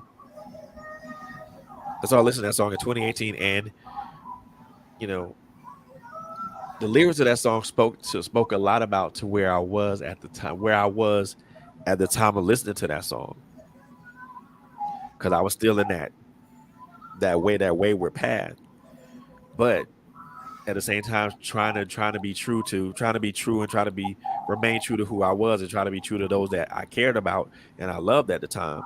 You know, that it was a crazy transition, and you know, one of the lyrics in his song was like, what I forgot what it was. What was it? I forgot what it was. One of the lyrics in the song said, my pride won't let me hide all my true feelings. Because I can only be real, and that spoke to who I was. That spoke to me. And the simple fact of the matter is because that's who I really wanted to be, was me. And I didn't know who Frederick was at the time. That's why when you guys asked when you asked me what did it feel like when I looked into the mirror and I saw Frederick, and that's why I said, yeah, you don't want to know about that conflict, do you? So That was rough. what does Frederick look like now when he looks in the mirror? A hell of a lot more confident than I was prior. Um, a lot more introspective and observant than I was prior. Hmm. Being guarded is a little bit is one of the results of the things that I've been through. I think for most people um that's a natural transition sometimes. So Hmm. I am a little bit more guarded, but I'm also a lot more understanding and a lot more forgiving of people when people do stuff, that's when people do egregious stuff, because we're all human, and that's just the nature of who we are. But when I look at myself in the mirror, I see quiet confidence. I see someone who is very slow to wrath at this point. I see somebody that is much more much more tolerant of certain things. You know, my I try not to I look at things in certain perspectives. Now there are certain things that people that still do. Where everybody at? I don't know, bro. I don't know. They missing out. That's all I can tell you. They missing out. That's all I can tell you. But I'm a lot more introspective than I was. I mean, I'm a lot more tolerant to certain things now, because certain stuff that would have drove me to 100. Yeah, I don't do that now. Right. And that's Thank a you, Monica. I appreciate that. Love you to life, girlfriend. So yeah, oh, that's craziness, man. I mean, the person that I see in the mirror now is a much more happier person. It's a much more um yeah, thanks, bro. I appreciate that, man. I'm a much more happier person, much more I can say I'm a much more happier person, I agree. because certain stuff that used to bother me, whatever. It's okay. I don't mess with it. Right. Certain stuff that used to irritate me, like, okay, whatever.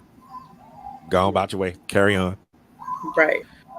But also the one thing I had to learn, the one thing I had to learn better to be a better person, you have to take care of yourself better. That's true. Self care is important. Self care is the best. Self care is important.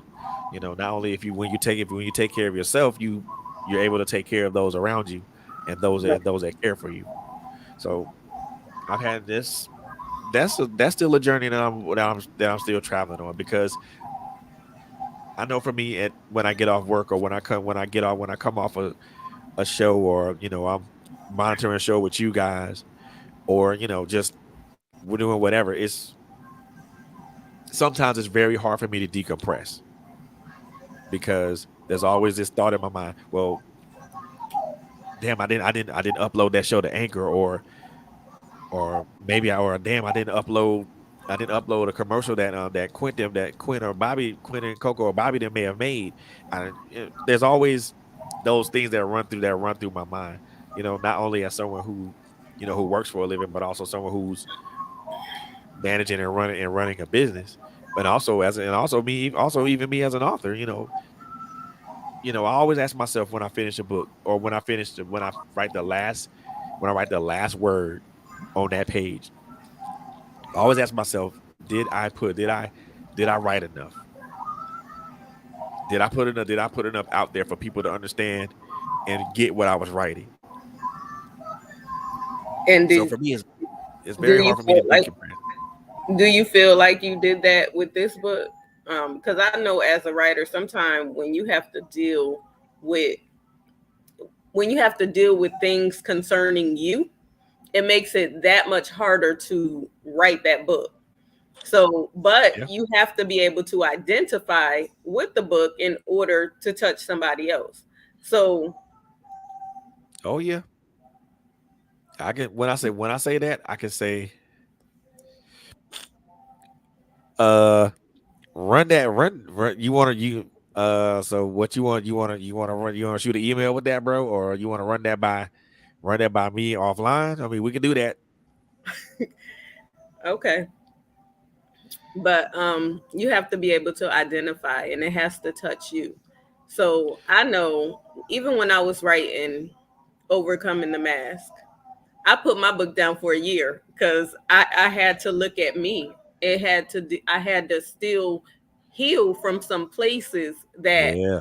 I didn't want to deal with, or I didn't know Girl. I was still grieving over. So, Girl. I mean, how hard was it for you to write this book? Extremely. And when I say extremely, I mean that with a capital E. Hmm. Because, like you, when you were writing your second book, there were still some things that you had to heal from, and as you can attest, you said it yourself, it makes it hard to put things on the page, Hmm. because you as a writer, you want to write from a place of transparency. You don't want to write from a place of anger or confusion, because people aren't going to want to understand. People ain't going to understand that, and they're going to look at you like, what the hell is this person talking about? Right. So for me, it was extremely hard, because I had to, and you can attest to this. I had to find a way to make all those emotions. Number one, not first of all, I had to find a way to make those emotions relevant, Hmm. and then number two, I had to find a way to make all those emotions and those experiences make sense, Right. not only to me, but to someone who will read it.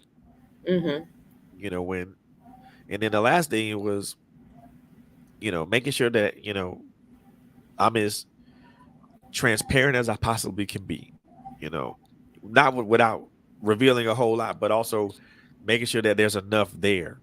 There's enough there for someone to pick up and grab and use and run with.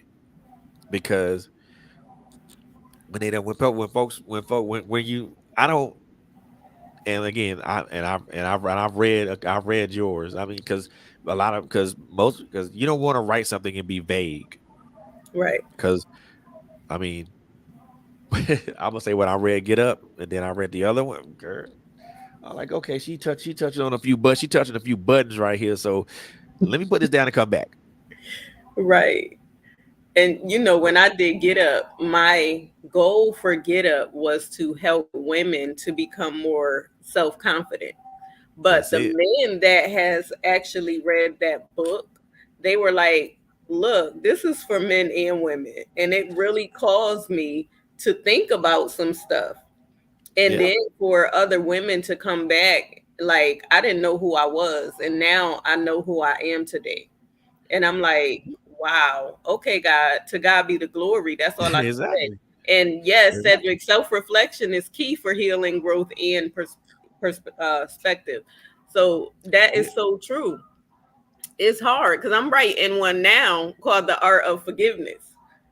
And Hard, ain't it? I'm sitting here like, I'm in my business again. I don't want to be up in my business. Like, But but you some, but sometimes you have to have to be be. But you transparent. have to be though. But Right. you have to be in your. You have to be in your business because at the same, because when you're not in your business, Mm-hmm. when you're not in your business and you don't put your. I mean, it's some. And my cousin, she's a first time author. And she wrote something about her experiences with her oldest child, a special needs child. Mm-hmm. And the one thing that I told her, as a writer, you expose yourself so that other people can benefit. Right. You know, exposing yourself is gonna be hurtful, of course. Is it gonna reveal parts of you that you thought you didn't want nobody to know about, of course. Yes. But sometimes we have to expose ourselves so that other people can benefit from the exposure. You know, Right. the one thing that I've had to learn is I had to learn to not mind being exposed. So Right. when people see my exposure, they can be like, they can benefit from it, or they can take a lesson and learn from it. That's for me. For me that is the best thing. I won't say the best thing, but it's the for me that's the calculated risk that I'm out there. Anytime I start writing something, I'm willing to take. Exactly. And you have to be vulnerable before the people Oh, because it's easy for somebody to look at you and try to tell your story. But like you said, you telling it from the inside out. Listen, I was there. It happened to exactly. me. And I know what I went through. I know how I felt when I was going through it. And I know what I had to do to get over it and to overcome it. So, yes, Yep. I am vulnerable before the people. That's it. Like you mentioned earlier, who better to tell that story than the person that experienced it? Exactly. You watched it happen in real time and in 3D. Exactly. So I mean, why not? Why Exactly. not? I mean, this for like I said, it was extremely difficult. I mean, just to even write it, um, Hmm. presented its own challenges. Right. Um, the piece that I wrote to my son, the piece is called July 4th. Hmm. That was the hard that was the hardest thing for me to write. And Right. then the other three pieces that I dedicated to my children, those were the hardest four pieces for me to write, Hmm. because in July 4th is the longest one because of the emotion that's thrown into that. Right. All the emotions that encompass that. Those are the hardest four pieces for me to write. And because of the emotions that were flooding my mind and flooding my heart at the time I was writing it, you know, when I was writing July 4th, I mean, I couldn't get two or three stanzas in without crying again, or I couldn't get another stanza in without crying again, or having to remove myself and say I gotta pull myself away from this, because Right. it brought up all those emotions I thought long buried. Hmm. Yeah. And And that's the thing. We bury those emotions, but we never forgave ourselves for what exactly, happened. So we repress it instead of forgive. And then when we have to deal with it, it's like, dang, that's still there. exactly. I was like, what?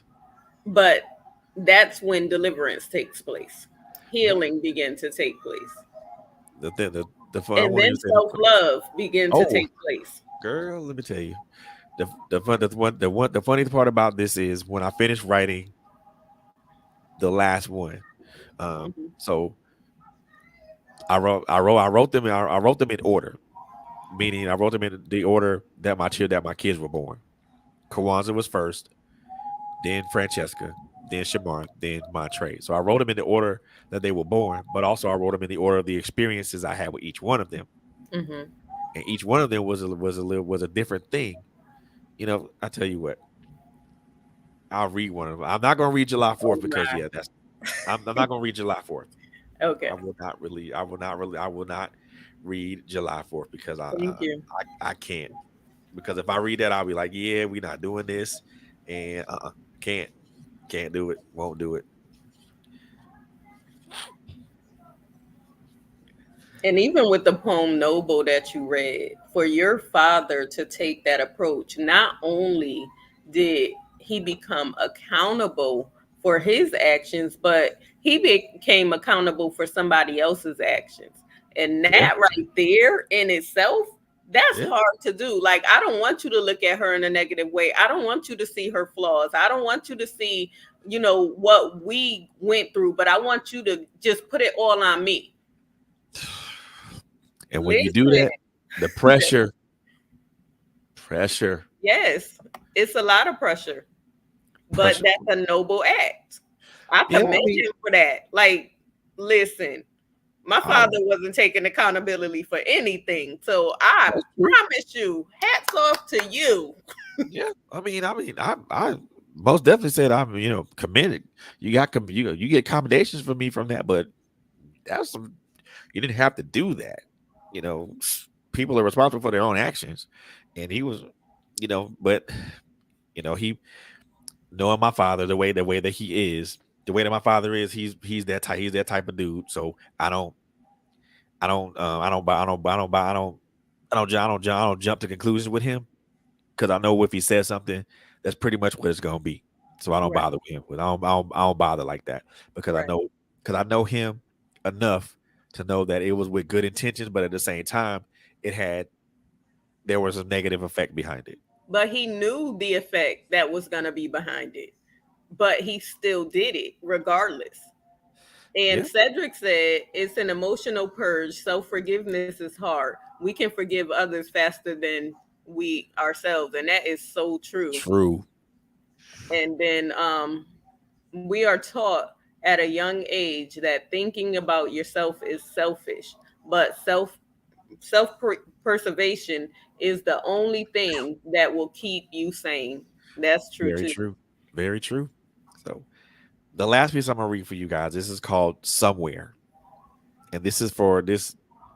As I stated before, I wrote each poem as in accordance to each child's birth. Like I said, Kawan's the oldest. Um, Francesca's my only daughter, and my oldest and only daughter, and then Shamar, and then um, my Trey. So this one is for Shamar. This is for the middle child. So it's called "Somewhere." Somewhere between her story and my story is truth. Somewhere between all the bullshit lies understanding. Somewhere within her conditioning of you to hate me lies your love for me.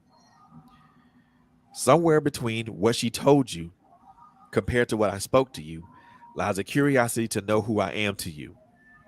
And maybe, just maybe, somewhere we can meet again and work on being father and son. I pray that you are well, and I love and miss you.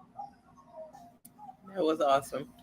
And I told you don't be trying to make me cry up in here on today. I Okay? wasn't Yes, you was.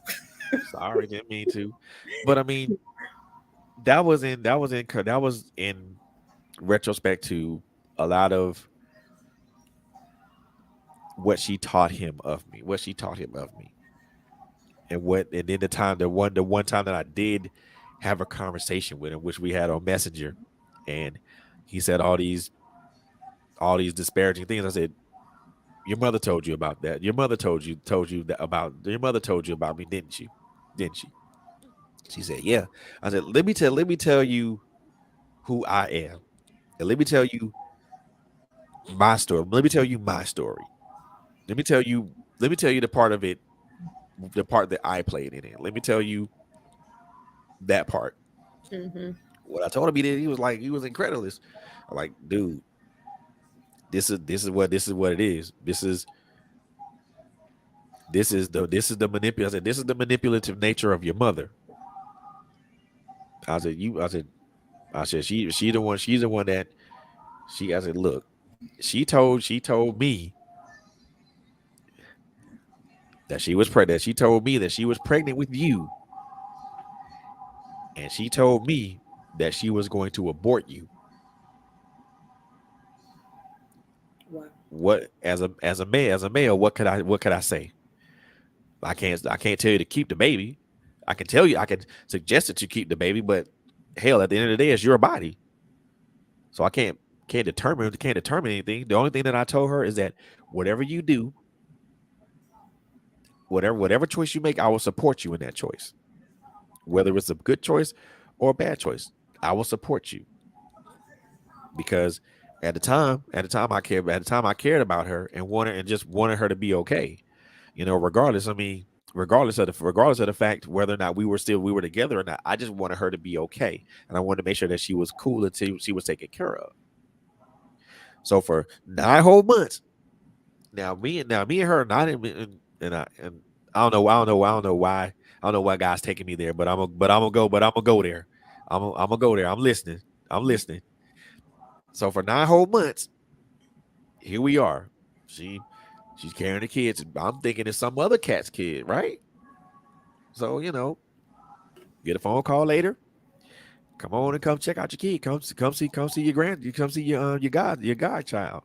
Oh, why are you making me a godfather? I ain't trying to hear that right now. But okay, we're still friends at this time. Come over there, look at the child.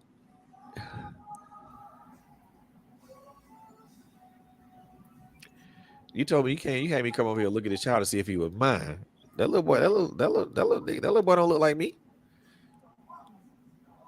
That was my whole thing at the time. He didn't look like me, so he wasn't mine. Years pass, years pass, years pass.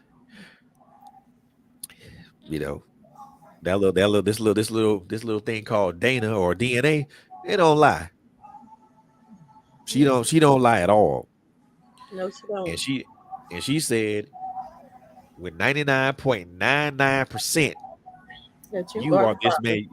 You are this man's father. I'm like, well, I can hear more Povich in my head. You are the father. I'm like, Wow. what am I gonna do now? This whole time, I'm thinking this kid ain't mine.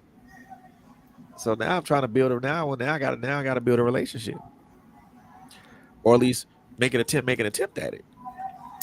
But can I say this? Even in all of that, okay, she lied from jump. She said she was getting rid of it.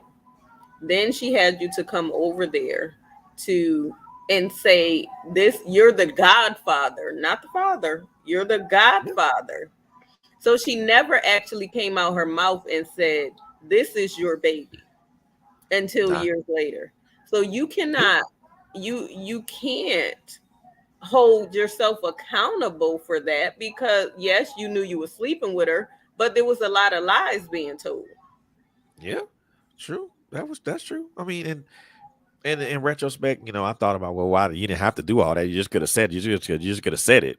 That I think I would have been a little bit more amenable to it than amenable at that Hmm. point, because I wasn't trying to really wasn't trying to do it. wasn't really trying to do anything, and well, I won't say trying to do anything else, but I really was just wanted to try to be better at that point. Now this is like in 1996, and I mean I'm still trying to figure stuff out, Hmm. and you know even with that, trying to figure out how am I going to be able to see him and be able to be the influence on him that I know I need to be. And it was hard. It Right. was really, really hard because, you know, this person did, because the funny thing about it is when we went to court for mediation. Now this is in California, so all this goes down like that. So we went to mediation because now they're trying to figure out visitation and child support. This girl wanted to have me drug tested. Wow. But And I'm that got like, to do with anything. this I was like, what you trying? What's the big deal with that? Well, I know you drink and I know you smoke. I wouldn't do that around my child. I'm a Wow. little bit.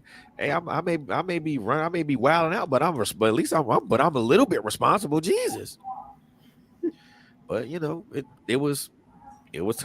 I won't say it was hell. It was hell for a long time. I mean the I guess the saving grace in that is that a really good friend of mine, Anthony.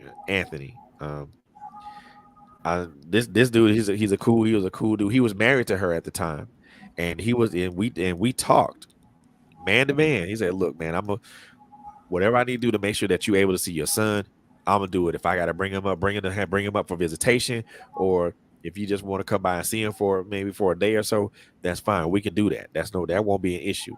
And he did the very best he could until he couldn't do it, until he could no longer do it anymore, Hmm. which I understand. Some you can't you play you have to choose which side of the fence you want to be on, and one of those is loyalty to your wife or loyalty to your friend, and you got to pick one. You pick one, the other one loses. And Right. I told him I was never mad at that because dude, you pick. I said, dude, you picked the right side. Hmm. I'm not mad at you for that. I was angry with you for a moment, but I'm not. But at this point, I can't be because you picked the side that you had to pick to keep sanity in your home, Right. and I get that. So I was never mad at him about that. He thought I was. I said, bro, I would never be mad at you for picking your child over me. I mean, we still I said we look at the end result. We still friends, right? Right. So yeah. Hmm. And like I said, I mean, I don't know why God is taking me here, but He is, and I'm listening. I'm listening. You know, Hmm. even the situation with my daughter. You know, now you're probably gonna laugh at this, and I don't blame you if you do. That's being honest with you.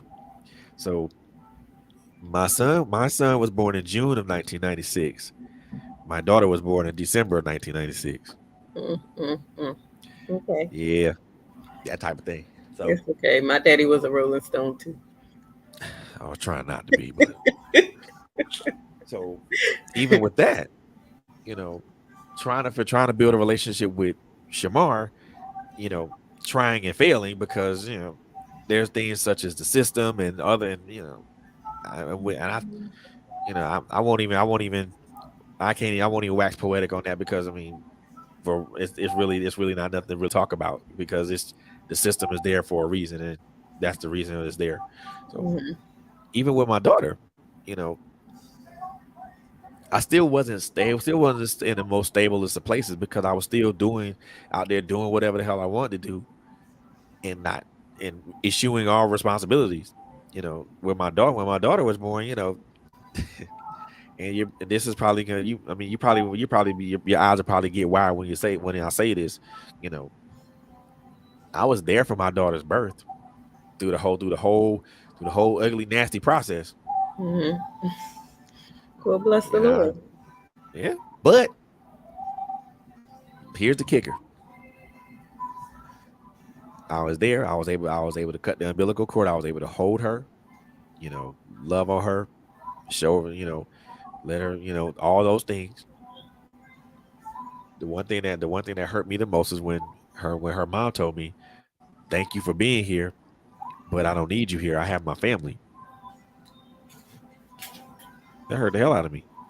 Of course, that's your daughter. Didn't know what to say about that. But I left it alone because I had to understand that's how people that's where she felt at the time, and I get it. Don't no big deal about that. But then the first six,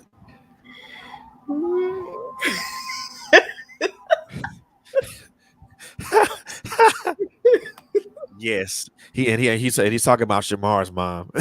I get it. Mm-hmm. Name has been omitted to protect the innocent. Yes, we don't. And amongst me and my brother, and we don't speak that name. Okay. We don't speak that name at all because he knows part of what went down with that, and he knows part of my disconnect with that was. But Mm-hmm. with my daughter, it was much simpler at first. We agreed on visitation because I worked 5 days a week. You know, I came on weekends on a Saturday.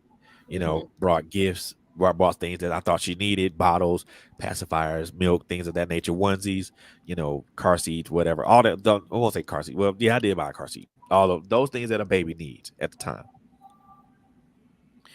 You know, we had talked about reconciling and trying to reconcile and get back together. That didn't happen. So we just went with the co-parenting thing, and everything was going good at the Mm-hmm. time. Everything was going really, really good at the time. Me and I got to spend time with with my daughter, bond with her, play with her, make sure that she's good, and try and I'll tell myself maybe this is a chance for me to be the father to a child that I wasn't to my other kids. And well, then that thing called disappointment and reality hits. So 6 months it was going well. Shut up, Cedric. Shut up, Cedric. Shut up, Cedric. Mercy is not crazy, bro. She's cool. She's cool. She's cool. She's cool in the fan. She's cool in the fan, son. Did you just say her name? No, that's no the crazy one. The crazy one is what we don't what the name we don't speak. My daughter's mother's name is Mercy, and Okay. so like I said, 6 months we were cool, and after that, boom, here we are. She's gone. She's in a place there where I have no idea where the hell she's at. Can't be mad at her for that. That's a choice. Right. So for seven, for almost several years of my daughter's life, almost 17 and a half years of my daughter's life, I had no idea where she was or what she was doing.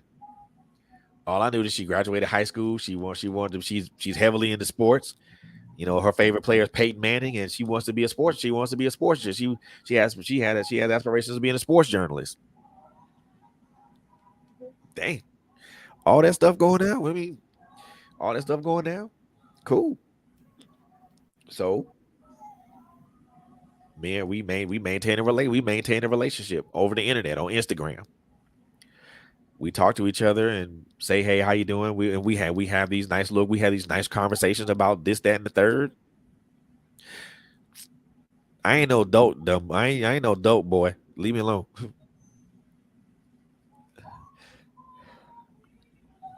So, but even when I got the invitation in 2019 to come to her wedding, I was like, oh my god, what? The reason and it surprised me because I didn't think she would do it. I didn't think that that was something she wanted to do or even have me present for that. But when we talked about it, she told me how much she had wanted to have. She would told me how much she wanted me to be there and how much she wanted to try to have a relationship with me. And that literally brought tears to my eyes. And I was like, oh my God. And I got to watch this beautiful ceremony with her and her husband. And I was like, for for a whole weekend, in March of 2019, all was right with the world. You couldn't tell me nothing. I was on a natural and a spiritual high. You couldn't tell me nothing. Mm.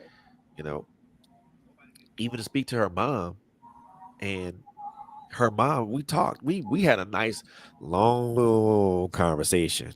And when I say a nice long conversation. She told me her reasons as to why she did what she did, Mm-hmm. and couldn't blame her for that. Couldn't even hold her to that. I understood, and I think you as a mother can understand what I'm about to say. She told me that she did what she had to do to protect her daughter because because I was the unknown. How long were y'all together? Protect her from what? Me, I'm not. I wasn't. We weren't doing anything. I wasn't doing anything bad to her. None of that stuff. I'm But I, sorry, I can't understand it because let me tell you why. I dealt with a person that did not want to be in their daughter's life. And I begged him to be in his daughter's life until I got sick and tired of being sick and tired and sick of crying because you don't want to act right. And then I said, another man's going to raise your child. And that's what happened. So, no, I can't understand that. If a father wants to be in his child's life, then you allow them to be in their life. That right there is not okay. I don't understand women using their children against the father or as a weapon. I don't understand all of that. It's wrong. It's wrong. It's wrong on every aspect. it is. I don't deal with baby mama drama and baby father drama. I don't do that.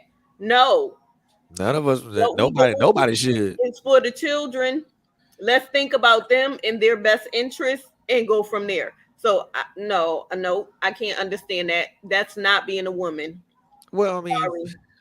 you No. know what? For me, I mean, I understand where you're coming from, Q. I do, but for me, it was me looking at it in retrospect.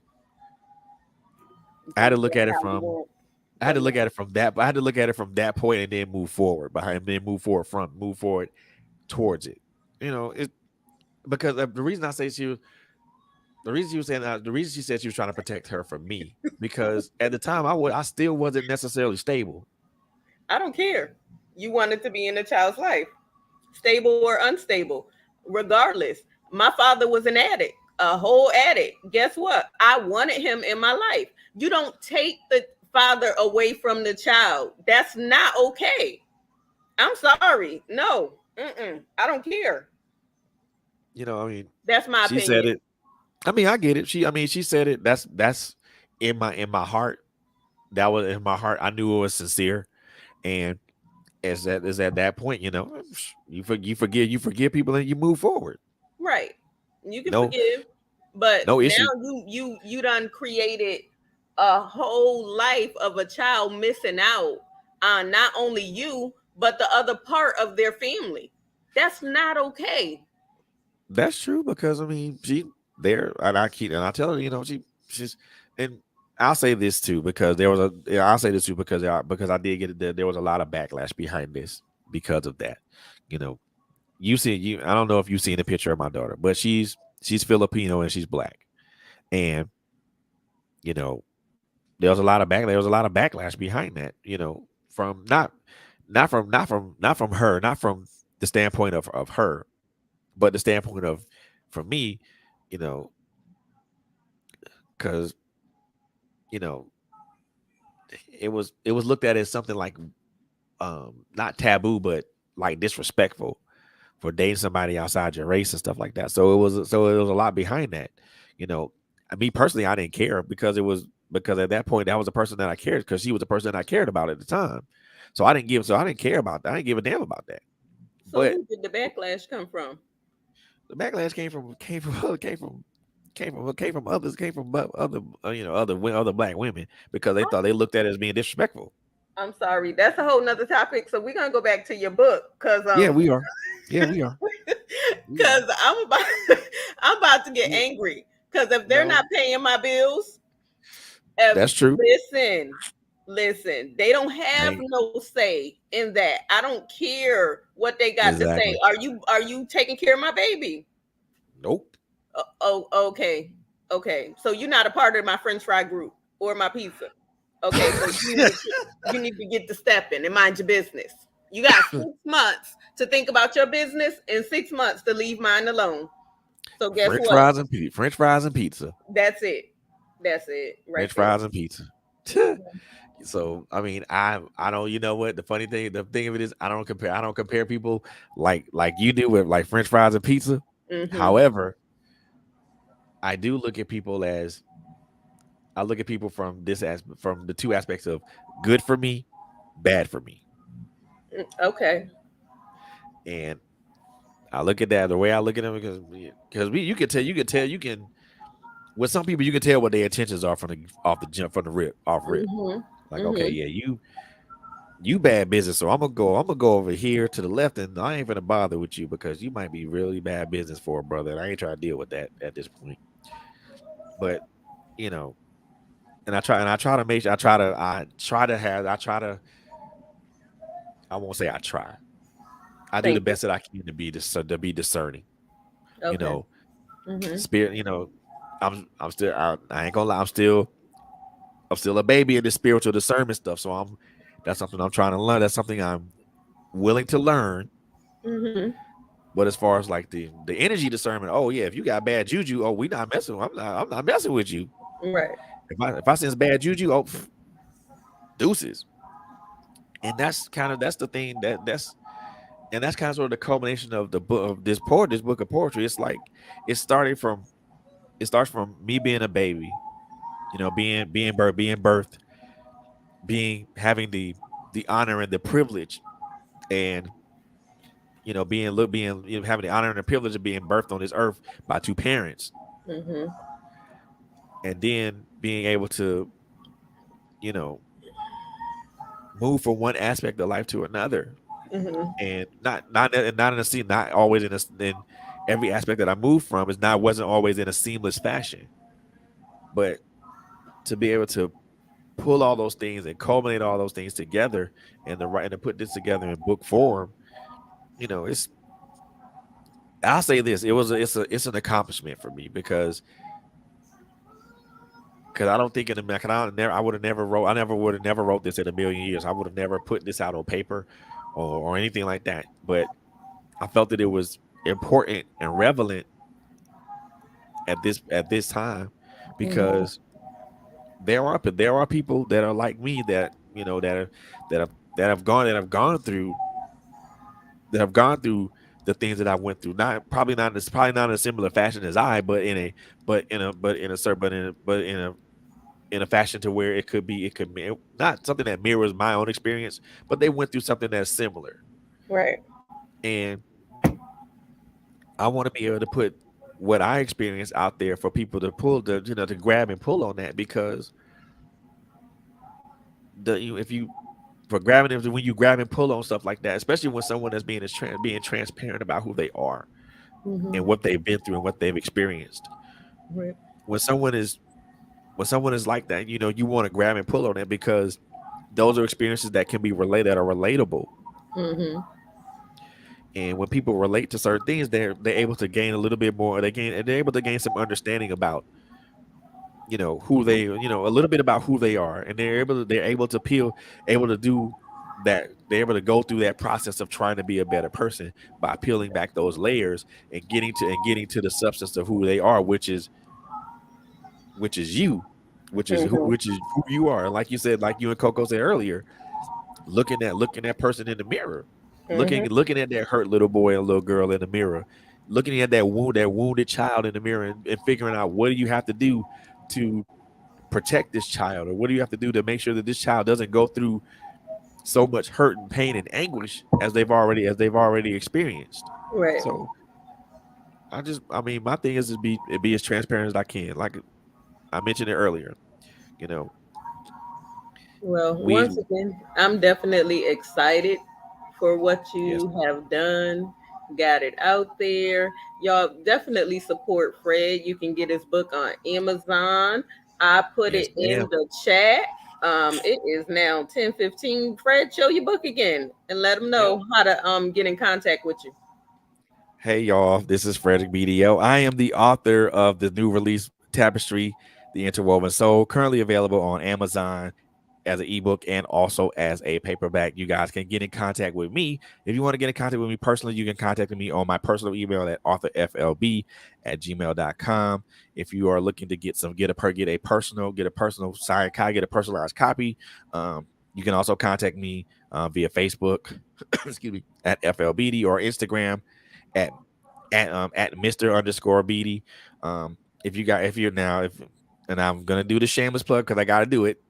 If you are an author, a spiritual leader, a person who owns and runs a business, if you are a speaker, you're a coach, you are whatever thing you got, if you're an independent artist, if you own a company or you own a business, if we when I say we, I mean me, Quint, Coco, Terrence, Bobby, we want to hear from you because I feel that because Trailblazers Radio is a family, and I treat it like it's a family run operation because we all are family here. So if you want to, if you have those things I mentioned or even more, we love to hear from you. You can email us at trailblazersradio at gmail.com. Now Trailblazers is spelled with a Z. So it's at gmail.com, and we will try to respond to you within 24 hours to talk about what you have going on. And before we conclude, I do want to give a special announcement, y'all. So I spoke with a good friend of mine today. Well, not today, but yesterday. And he's someone that I interviewed on the show on this platform like almost a year ago. The gentleman's name is Tony Langhorn. Real cool, real stand-up guy, real cool cat, a master poet, and just a real all-around cool person. We kept in contact since then. But I am pleased to announce that I am a brand ambassador for his clothing company, LMNOP Co. And if you guys want to purchase some merch off the website, I will actually post my affiliate link here on in the chat. Yay. That is the affiliate. That is the link to where you can purchase merch. Check out my brother Tony Langhorn and everything that he has going on. Make sure you guys make sure you make sure, but the one thing I want to say really as a writer and as a writer and I'm saying this for all of us who are writers. I'm not for myself. Quint's writing her book. Coco is doing got a book she's writing her book, and that's gonna be out soon. Bobby's working on her book, and that'll be out soon. I'm working on something. I'm working on a project that's gonna be out soon. And everybody that's right that who writes. And these are for the people that read the works that we put out here. First and foremost, I want you guys to understand that we do this. We don't do this for pay because, truthfully speaking, if you ain't Tom Clancy or whomever else, Stephen King or you know I forgot the guy's name, Patterson. I forgot his name, George or Steve Patterson, whoever, or the lady that created Harry Potter. We don't get paid for this. We honestly don't. And when we do get paid for it, it's not a whole lot. But that's besides the point, honestly. Mm-hmm. The point is we don't do this for pay. We do this because the words that we write, our experiences, our blood, our sweat, our tears, those things translate to the page. And we do this because we want to try to change lives one word at a time, one sentence at a time, one paragraph at a time. If we're able to change one life, then I mean it won't be a mission complete, but that helps us toward a mission complete. So reviews, good or bad, help us. Any it doesn't matter if it's a 1-star review or a 5-star review. Reviews help us immensely because it helps us to perfect our craft as writers. So I can't stress that enough, because I'm a writer and there's so many friends that I have in my circle of influence that are writers, that are creatives. And you know it it doesn't cost you anything to like, share, or follow. It doesn't cost you anything if you have purchased a book. The only extra cost to do a review is just a little bit of your maybe 5 to 10 minutes of your time.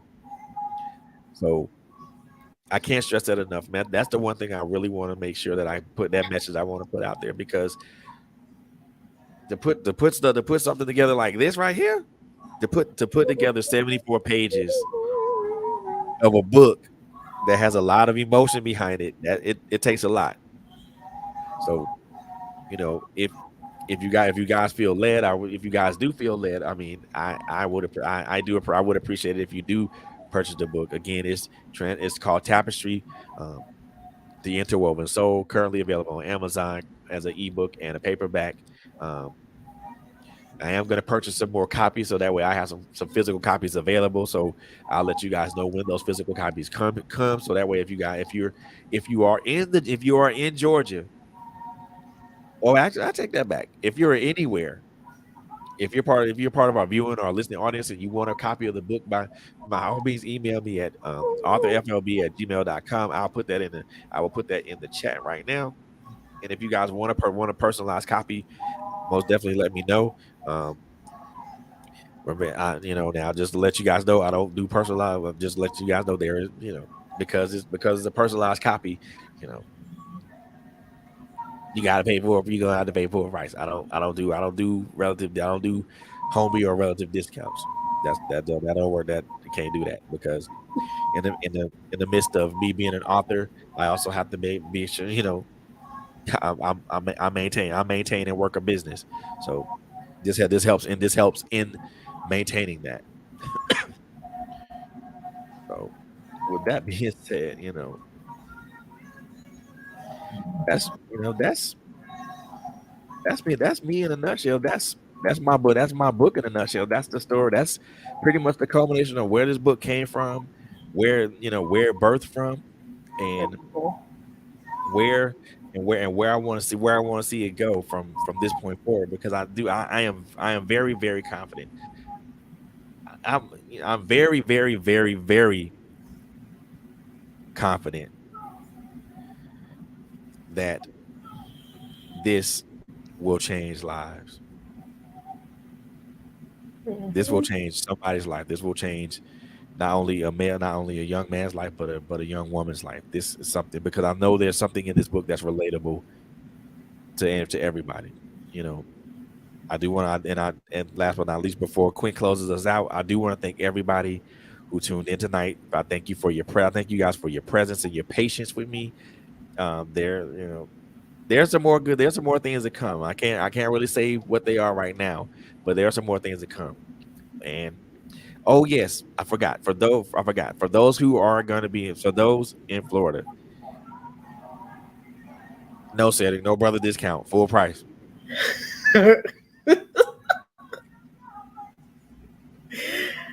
Oh God. We might be able to work something out, kid, but we'll see. So also, I just want to let you guys know. So for I will be in Tampa, Florida on the week on July on not July on February excuse me February 26th with my good friend Miss Lori Aravallo, and she's gonna have she's this is and I'm this she's a really good friend of mine, and she has a great platform, Victory Over Violence Florida. I'm gonna be there for her son for her. I think this is her second annual summit, and excuse me, and luncheon. This is gonna be it's gonna be an award, gonna be a summit, gonna be an educational summit. It's gonna be an award ceremony. It's gonna be um it's gonna be a really, really powerful event. I am gonna be a vendor, but I'm also gonna be a moderator. We have an executive panel that's gonna be there. I'm gonna be me and myself, Lori, and another young lady. We're gonna be moderators there, so we're gonna be asking questions and also kind of keeping things flowing. So if you are in the Tampa, Florida area, by all means come out. It's February 26th at 9 o'clock. I'll make sure I'll post that information. Um, well, I'll take that back because I think from what she told me, all the tickets have been bought. So it's actually limited. So it's actually limited. But however, I'll try to go on live on Facebook Live if I can, so you guys can see what's going on and also kind of participate if you guys want to. But February 26th, I will be in Tampa, Florida, with my good friend supporting her venture Victory Over Violence in Florida. So that being said, that is it. That is all. All right. Well, guys, thanks for tuning in again. Check us out Monday at 8 p.m. for My Life Has Destiny podcast. We're going to be doing some more Q&A. And Mr. Cedric Beatty, I sent you a friend request. You can inbox me your idea for My Life Has Destiny podcast. But thanks everybody for tuning in. Y'all go get his books because we want to touch lives. Like he said, one word at a time. So y'all have a good night. We really appreciate you staying on with us. Thank y'all. I appreciate y'all. Love y'all. We so like Coco always says, we love y'all to life, and there ain't nothing you can do about it. So on that note, y'all, be safe, take care of each other, and love on each other. See y'all next time. Deuces. Deuces.